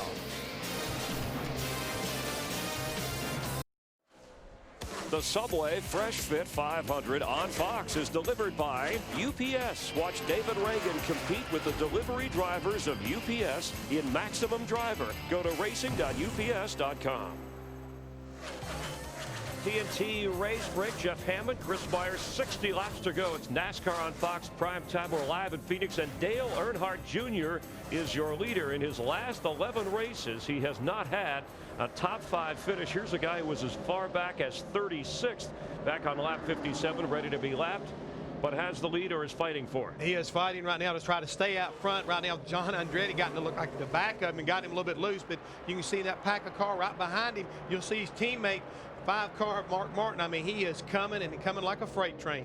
Mark Martin, who sat on the pole and dominated the first 100 laps, has led a total of 104 laps. This is usually the point in the race, at least his recent history, where something goes wrong for Mark. Well, so far right now, they're making all the right moves, and Mark is really showing, I want to win this race tonight. He's getting ready to rough up that 6 car of David Reagan. He doesn't get out of his way. And look behind him, the 20 car right in front of there. There's last night winner, Greg Biffle, the 16 car. He's trying to get up in this fight, and behind him, here comes smoke, man. Tony Stewart is making a charge. And Greg Biffle currently running 3rd, the highest Roush Fenway 4. There is no one else in the top 15. Well, Jamie McMurray just moved into that spot. But Biffle has gained some spots with pit stops earlier in the race. We've been criticizing the guys at Roush Fenway a lot because they've been making a lot of mistakes on pit road. But tonight, the guys on this 16 car have been solid and fast. And Jimmy Johnson, who was as far back as 26th, going for his 4th straight Phoenix win, is back up in the top 10. He's been marching forward, currently running 8th. And the lead change here, Mark Martin moving in front of Dale Earnhardt. I told you he was coming like a freight train, and now he puts the move right there. It looks to me like the last set of tires they put on Dale Jr.'s car is not hooking up this racetrack like it was, but he's not going to roll over and play very good right now. He is still fighting back, trying to get back at him. And those are Hendrick teammates and Tony Stewart. Stewart Haas racing as car owner, but using Hendrick engines. From your AT&T phone, text to 2258, the fastest pit crew of the year, delivered by AT&T, the nation's fastest 3G network. Mark Martin leading Dale Earnhardt Jr. and Tony Stewart, and Jimmy Johnson is on the move as well. We're live in Phoenix. It's NASCAR on Fox.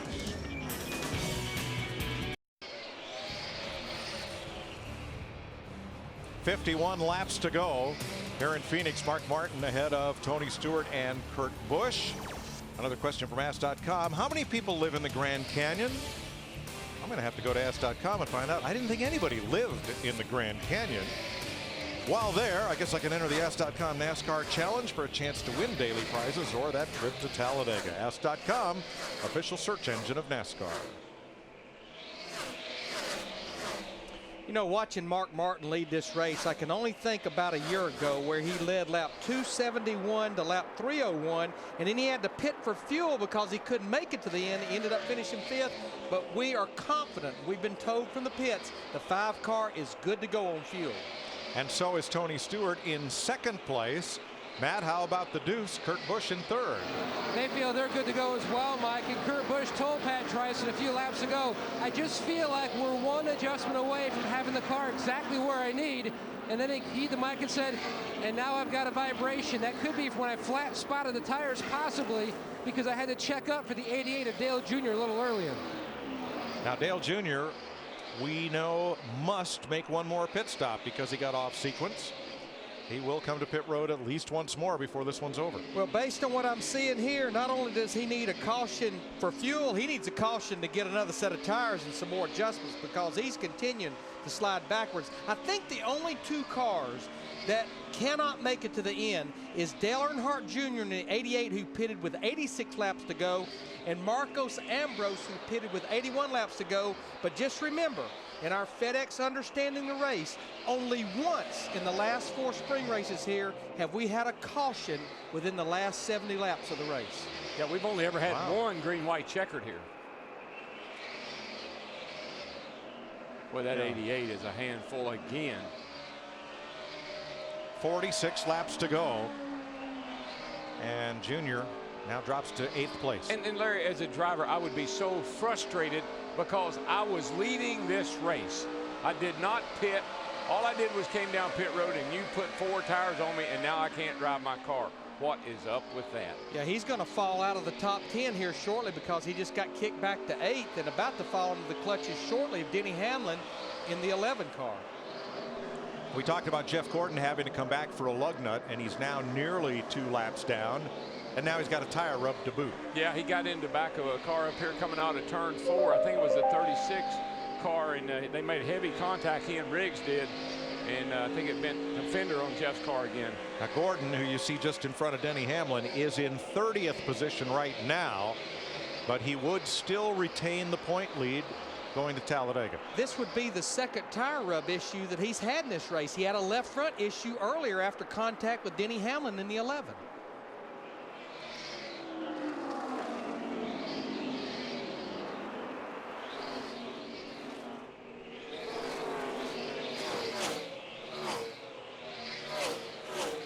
Kurt Busch would move up a spot in the standings based on where we are right now. That's the top 5, not including Clint Boyer, who would fall from 4th to 7th. As Boyer's had a rough night in an evil handling car. He is 27th a lap down.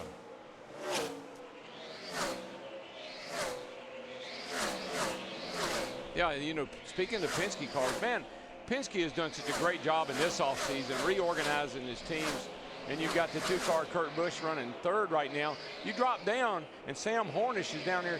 He's running in 13th place and having a great night. I always hold my breath in bragging on Sam, though, because it's almost like the minute I do. But what a great run for him. Remember, started back in the 35th position. He's kept that race car clean, and with 42 laps to go, we feel like that Sam Hornish is another car that can make it to the end. There he is inside the top 15. And Larry's outrunning a lot of good cars. I mean, he's got Edwards behind him. He's got McMurray behind him. Casey Kane. There's a lot of cars that are good cars that are all behind him right now.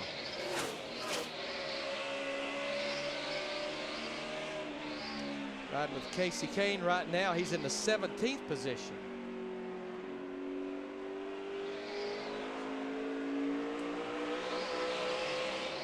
'12th place. Well, first debris down there, the flagman doesn't see it. He's turning around shaking his head, so I think we're all right there. Jeff Burton, Sam Hornish. And just ahead of them, Marcus Ambrose, the 47 is 11th, and Martin Truex, the number 1, is 10th. Yeah, NASCAR was taking a look at the start-finish line area. Thought they may have seen a little bit of debris, but I think they got the thumbs up from the flagman. Good to go. And here comes Carl Edwards after Burton. Larry, remember what you said about Sam? But Carl Edwards in that 99 car, he's going to take advantage and get by Burton and Hornish. And now he's looking at Ambrose in the 47 car. That would be a battle for 11th. Sam got to push it. He didn't really need. 39 laps to go. I said Sam's kept his car clean. The right side's got a mark or two. He laid her in the wall a couple times early in the race, but he's recovered nicely. And I think we've said it. This is a telltale year for Sam Hornish Jr. If he's going to continue to stay in Racing Cup, they've got to step it up and perform this year, I think. Especially with the way that Kurt Busch and the 2 cars have been running.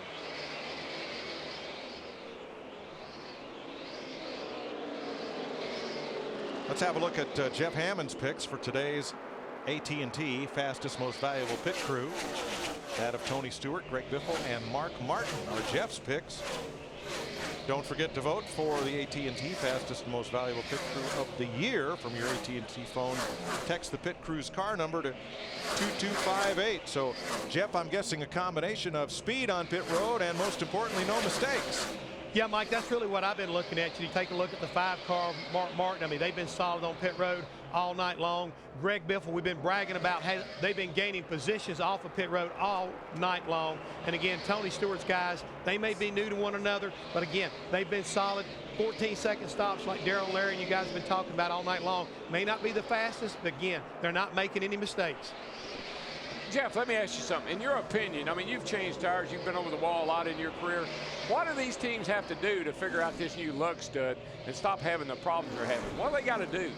They've got to really, I think, change their mindset more than anything else, Darrell. That's all it is. They've got to go back to what we used to always preach. You slow down to go fast. If you understand what the rhythm needs to be to get everything good and tight, that's what you've got to practice. And I think the teams that do it on a regular basis, 3 or 4 times a week, sooner or later they're going to figure it out and realize I've got to make it up getting around the car and not with my hands like I used to do when I came to changing tires. It's got to be with your foot speed now, not with just your hands.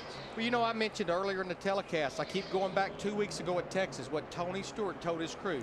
I'd rather have 6 pit stops at 14 seconds than 2 at 12 and 4 at 18 seconds. That does me no good. And Larry, one other thing, think about it right now. Jeff Gordon had a really good race car, and they beat themselves on pit road. They won it a week ago or 2 weeks ago in Texas, but tonight they took themselves out of the fight. They absolutely did that. One more thing real quick, Jeff. Do the guys still Do they still have the lug stud, the hub mounted on the back of the pit box where they can run some nuts in and out before they go across the wall? Oh, yeah, they sure do, Darrell. I mean, they still have the same thing that they've been always working through, but I think it's more of a mental barrier than anything else. I mean, I think a lot of the guys are so used to how their hands are so much faster than what they need to be. Talking to some of the pit crew coaches, that's the one thing they try to preach to them, is they've got to slow it down and give the extra revolutions as far as the stud's concerned, let the nut get good and tight, and then move on. Let's take a look back outside the top 10. There is Marcus Ambrose in the 47, and he's back at 16th, battling Casey Kane and Casey Mears in the 07 for that slot. I'm not so sure that Frankie Kerr has not slowed down Marcos Ambrose, because I think we've already noted that's one of the cars that's just a few laps shy from making it to the end. You'd be better off to give up a few positions and slow down than come to pit road and make a green flag stop. I think everybody's fresh on their mind, even though it was a year ago, how Jimmy Johnson won this race a year ago. Chad had him backing off at the start-finish line and coasted because he had a nice lead. Trying to do that tonight is probably what some of these teams remember. Nice run for Regan Smith as he battles Reed Sorensen for 19th. Let's move up to the race for 5th. Greg Biffle trying to hold off David Rudiman, but Rudiman has the preferred line, headed for turn 3 and makes the pass. And I think Greg Biffle, he looks in his rearview mirror, he sees Jimmy Johnson in the 48 coming. He said, you know, I'm not going to push the envelope. David Rudiman caught me because he's faster than I am right now. David Rudiman. Picked him up and put him in our truck 5 years ago, and look at him tonight. He's a Cup superstar. Look at him all year long. Yep.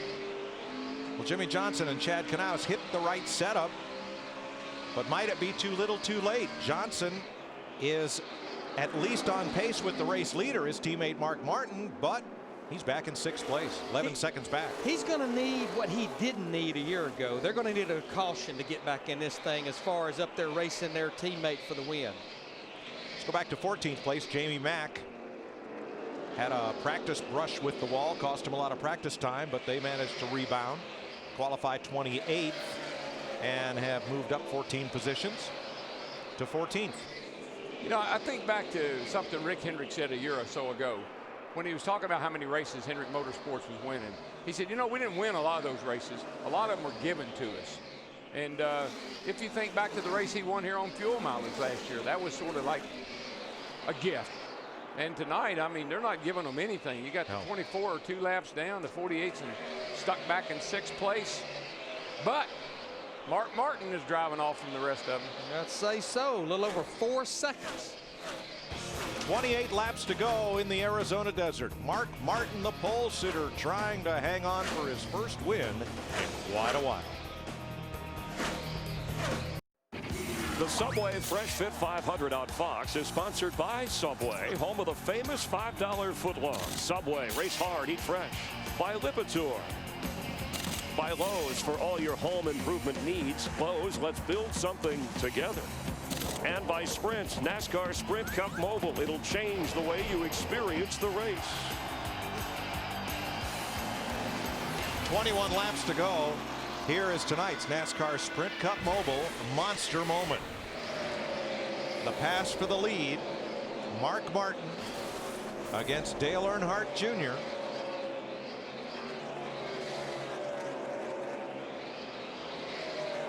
And Martin has been in front since. He's led a total of 141 laps tonight. He has 20 to go to notch his first win since Kansas 2005, 97 races ago. You know, I just think we need to set the stage on this Mark Martin deal. About 3 or 4 years ago, he basically announced retirement. We gave him a rocking chair for his retirement. Did we get it back? We did not get it back, but he came back and he ran John. another full season in the 6 car. The last 2 years, he's run a partial schedule, a very limited schedule. Turned 50 years old in January. He's come back now, driving full-time for Hendrick Motorsports, but just think about how the season started. They had a bad pit call in the 500. Turned a top 5 car outside of the top 10. Blew engines at California, Las Vegas, and blew a right rear tire at Atlanta. They were almost outside the top 35 in points after 4 races.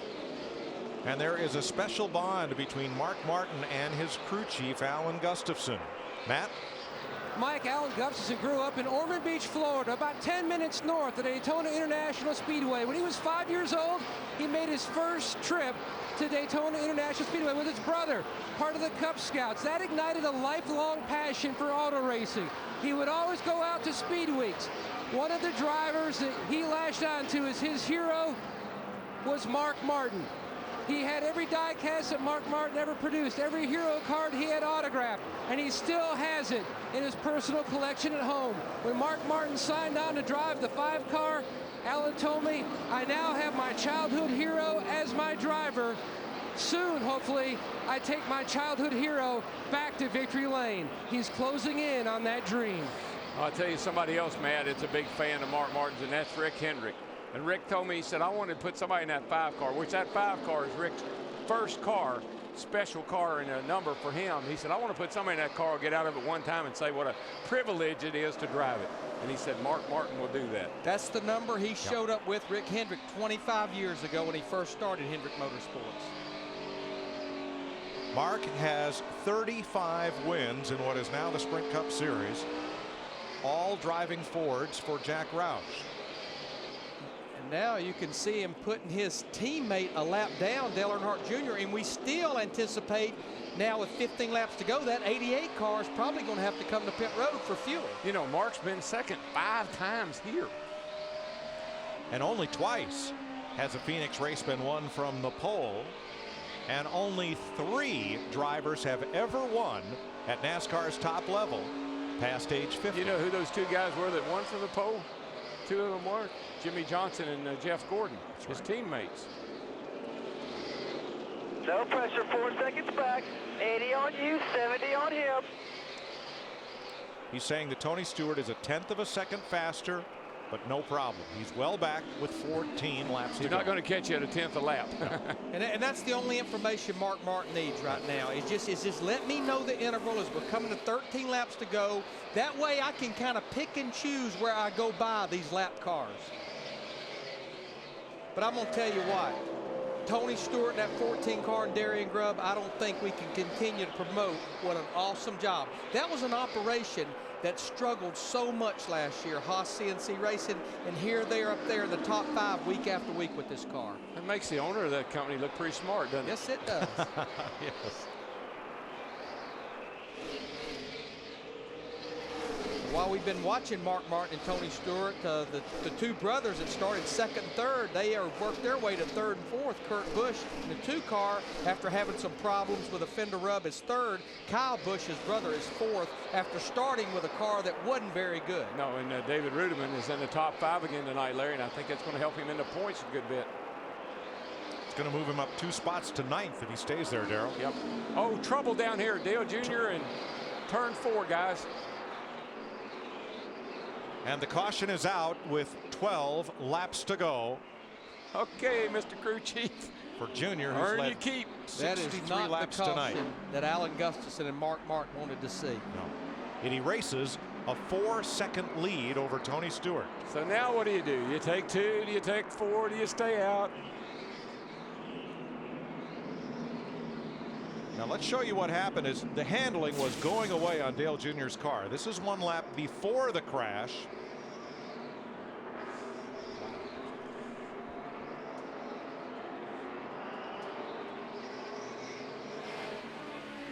And this is on board Dale Jr.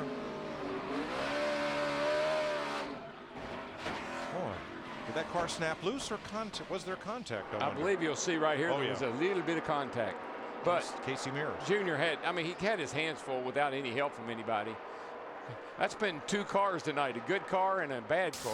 Well, here come the hounds. They're hitting pit road. Steve.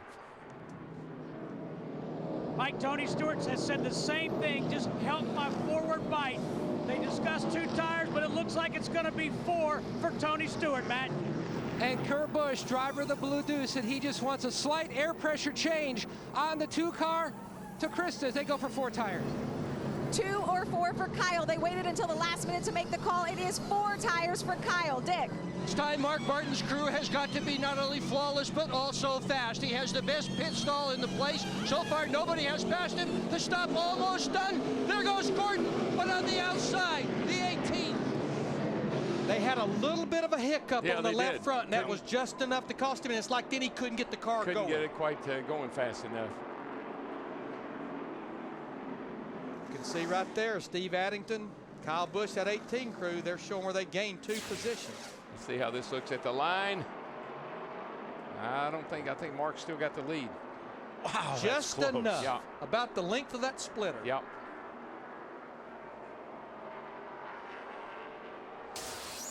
But if that 18 car, Larry, if he restarts like I saw him restart last night, whoops, never mind. It's a moot point now. I thought when we saw Cancel. Kyle Busch squirt out from that group of cars that he might have been a little quick, and NASCAR, their version of photo radar, has ticketed Kyle Busch too fast exiting. I think that's really good news for Mark Martin because that car is bad fast for about 5 laps. And you got to believe when Kyle Busch sees that 5 car, he starts watering at the mouth because that's the car he started his career in. That's right.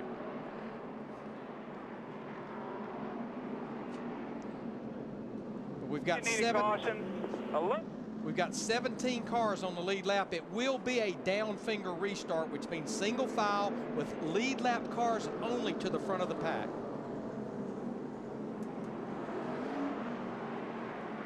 The caution for Dale Earnhardt Jr., who is able to continue. Now watch the race off pit road, particularly watch the 18 as he tries to get past Stewart and everybody else in that last segment.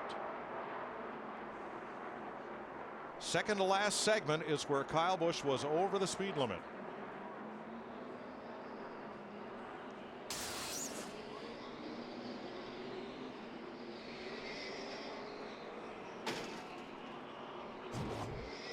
One of the fiercest rivalries in all of sports.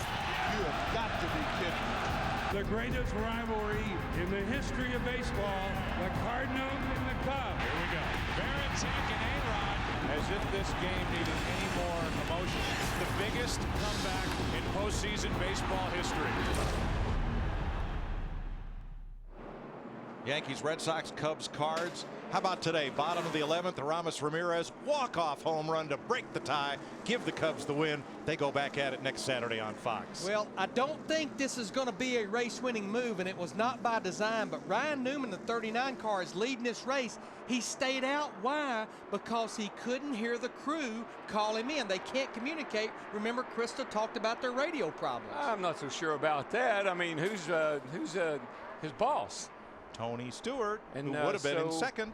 I got to think there might be some hanky-panky here. Seeing those black helicopters. Yeah, here we go. We'll see how it works out. Krista?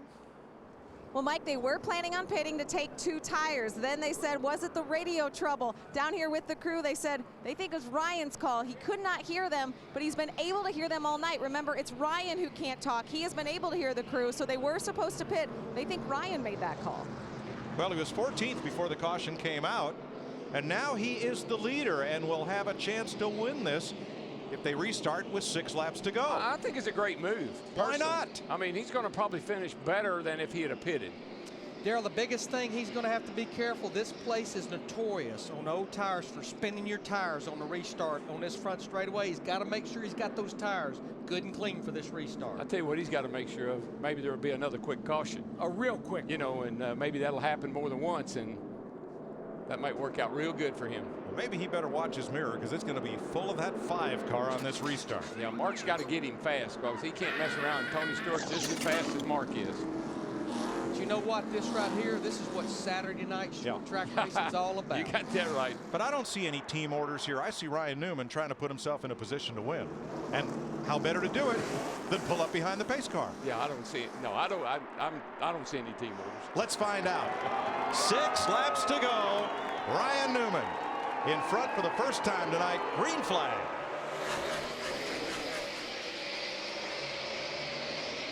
Mark Martin looked to the inside. He's going to go to the high side, though, through 1 and 2.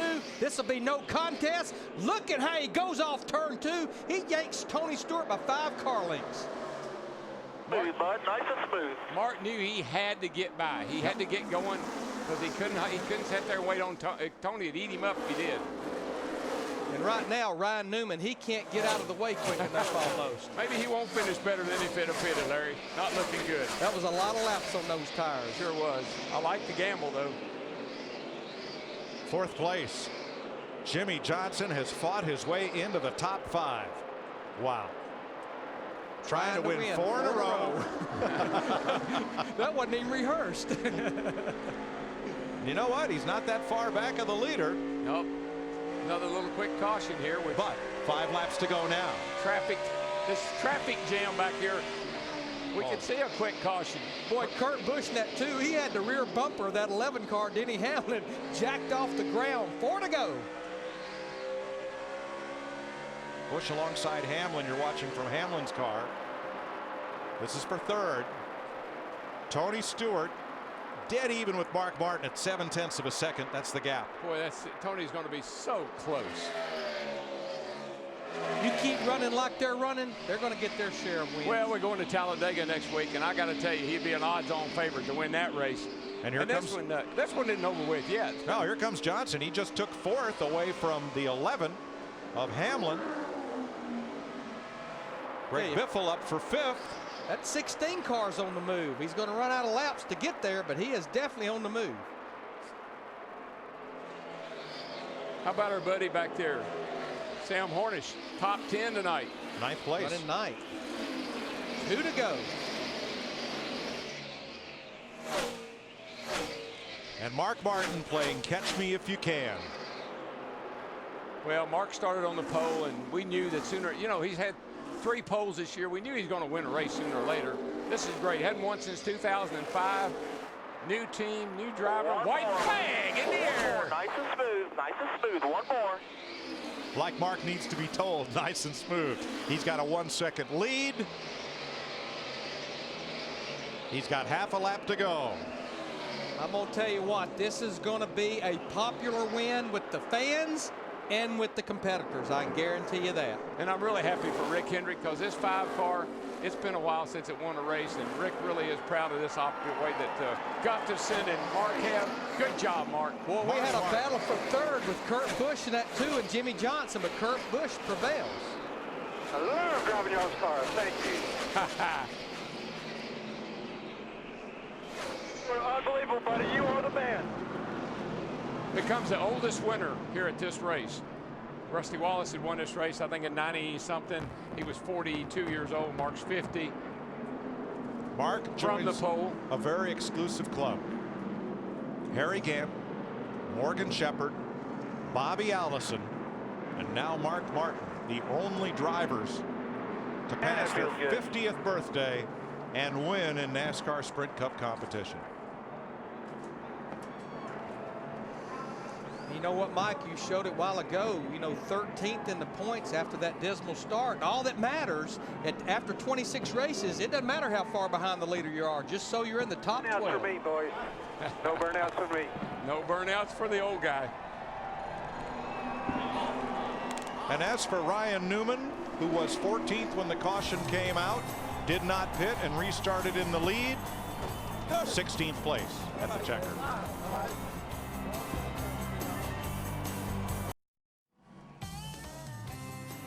Mark Martin takes the checkered flag, and in tribute to a fellow he used to race against in the ASA and here in what's now the NASCAR Sprint Cup Series, goes on what Alan Kulwicki described as the Polish victory lap. Welcome to the Lipitor post-race show as Mark Martin breaks a 97 race winless streak. He's in Phoenix Victory Lane. Matt Yoakum's there. His crew chief, Alan Gubson, reached his lifelong dream to go to Victory Lane with his hero, Mark Martin. The first person he high-fives and hugs is Gustafson and the crew. Mark, you rolled into Victory Lane, and you had a cell phone call from the boss. What Rick had to tell you about getting the 5 back to Victory Lane? He just congratulated me, man. He makes dreams come true. I sat and watched Tim Richmond win after he was sick, and this is as big a deal to me. It just means so much. And Arlene, thank you for letting me do it. CarQuest, Kellogg's, Sprint, all the folks that support this thing. Chevrolet, monster horsepower under the hood. There was enough gas in the tank. Thank you, thank you. Fall 2005, the last time you went to Victory Lane, but then a late restart. You had Newman in front. You had your buddy Tony Stewart, who was at your open house a few weeks ago, behind you. It doesn't get any more dramatic than that. Walk us through. Well, I knew Tony Stewart was good for a while when at the finish. I knew that, you know, I had the opportunity to lose it right there. And, you know, because Tony was going to throw anything. I mean, Tony raced me clean, but he raced me crazy, too, to get the win. So I knew I had to go. I went one way, and then that didn't work. So then I went the other and made it work. But we had the car. Thanks, guys. And Mark Martin getting hugs and high fives from his former boss and old teammates from Roush Racing. Mike, what a special victory lane. A great win for one of NASCAR's greatest ever competitors and maybe the best Sprint Cup driver who has never won the championship. There's one word that describes Mark Martin, R-E-S-P-E-C-T. Yeah. Respect. And I think what you just saw there in victory lane, competitors, bosses that he used to drive for coming to congratulate him in victory lane. I think that absolutely supports what Darrell just said. Been a long time coming. Let's have a look at battles to the flag and tempers flaring after the flag. Here's Kurt Busch, and here Jimmy Johnson came all the way up to battle for third at the flag. Just about had it, but he lost it off turn 4. He's lucky he saved the car. Great recovery. Then on the it's supposed to be the cool down lap. Watch this as Dale Earnhardt Jr. turns Casey Mears around. And before they get to the garage area, here comes Mears back at him. Pow. So evidently, now we kind of know who was involved back on lap 301. Oh, yeah. Evidently. I think we found the suspects. Nice run for Sam Hornish, finishing 9th. Reed Sorensen, a top 12 finish. Casey Kane, his teammate, right behind him. Ambrose hung on for a top 15. A lot of good stories here. And this is another reason why I like night racing. I mean, you couldn't have fireworks on the track and in the air unless it was a night race. And you just look at the penalties late in the race that took people out of contention. Kyle Busch had a lug nut penalty, finished 17th. Brian Vickers, speeding on pit road, finished 19th. And then also you've got Jeff Gordon, who had the lug nut issue, and Juan Pablo Montoya. Those were guys that maybe had top 10 runs. Penalties took them right out of it. Oh, Sam Hornish hung in there and got him a top 10. I was pretty proud of him. And Rudeman, he got him in 8th place. Jimmy Johnson, Tony Stewart on the way in to congratulate the old man. Mark Martin at age 50 wins for the first time in 98 starts.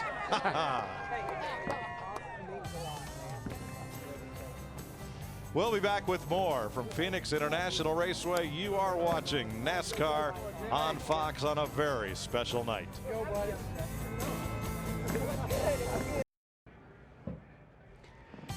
The Subway Fresh Fit 500 at 5.657. Mark Martin standing tall in victory lane. His first win in 97 races.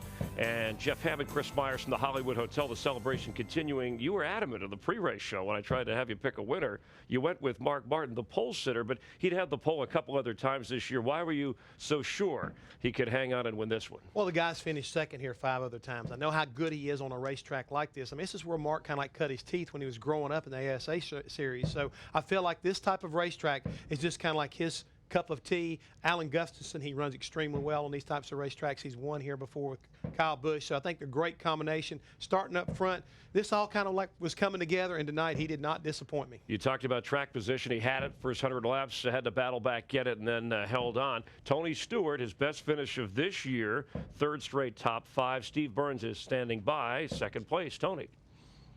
Well, Tony, 3rd, 4th, and 2nd and consecutive weeks. You guys are so close to that first win. Talk about tonight's race. I mean, you can't say you're unhappy running second, especially Mark Martin. I mean, it's good to see him still kicking butt. You know, it makes this generation where everybody's supposed to retire a lot earlier seem the longevity seems a lot more realistic now. I mean, it just shows that a guy like him, I mean, he can kick our butts just like anybody else. But really proud of Darren Grubb and all the guys in this Office Depot Old Spice team.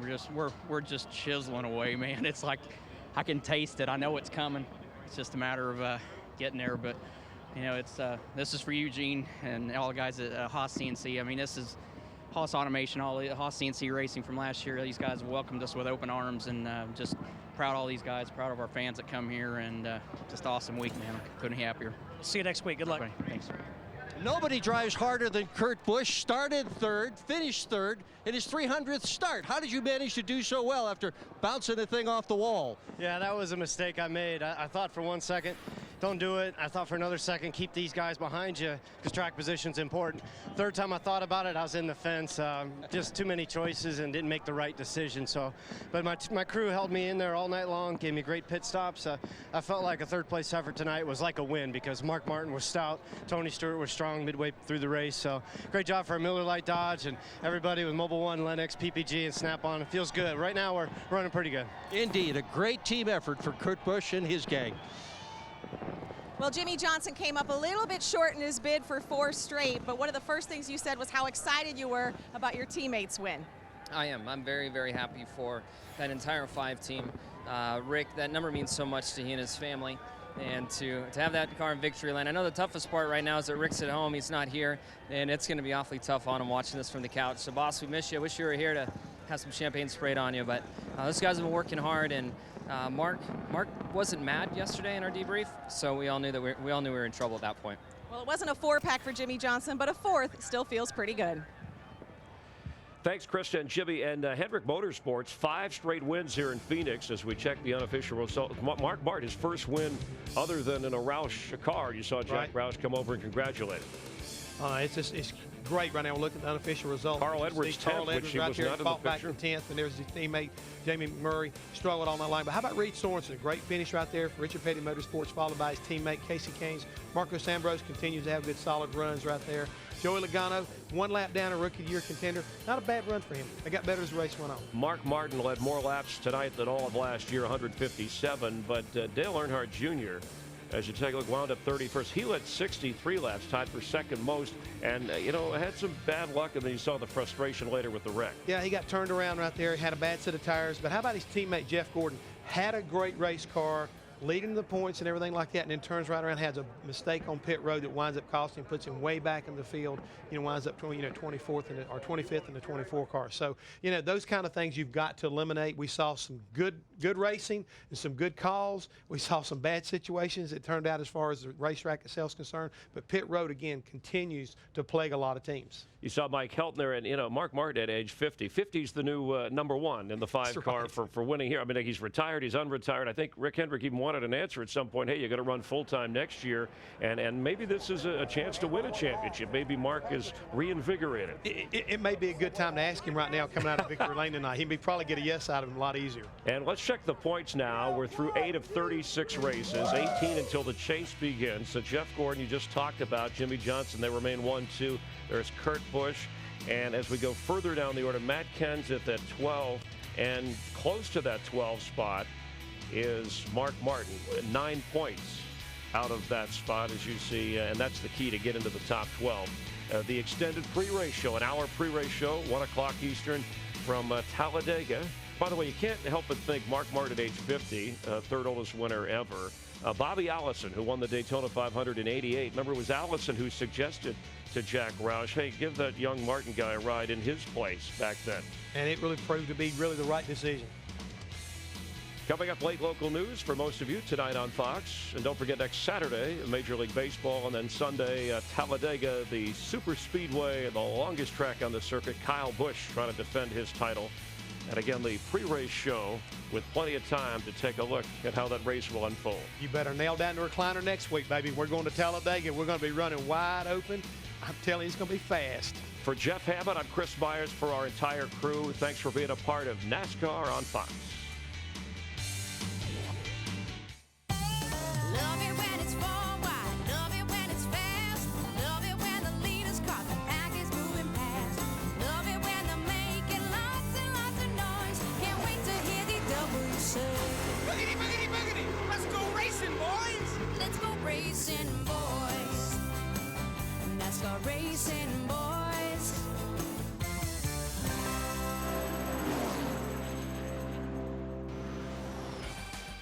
Promotional considerations provided by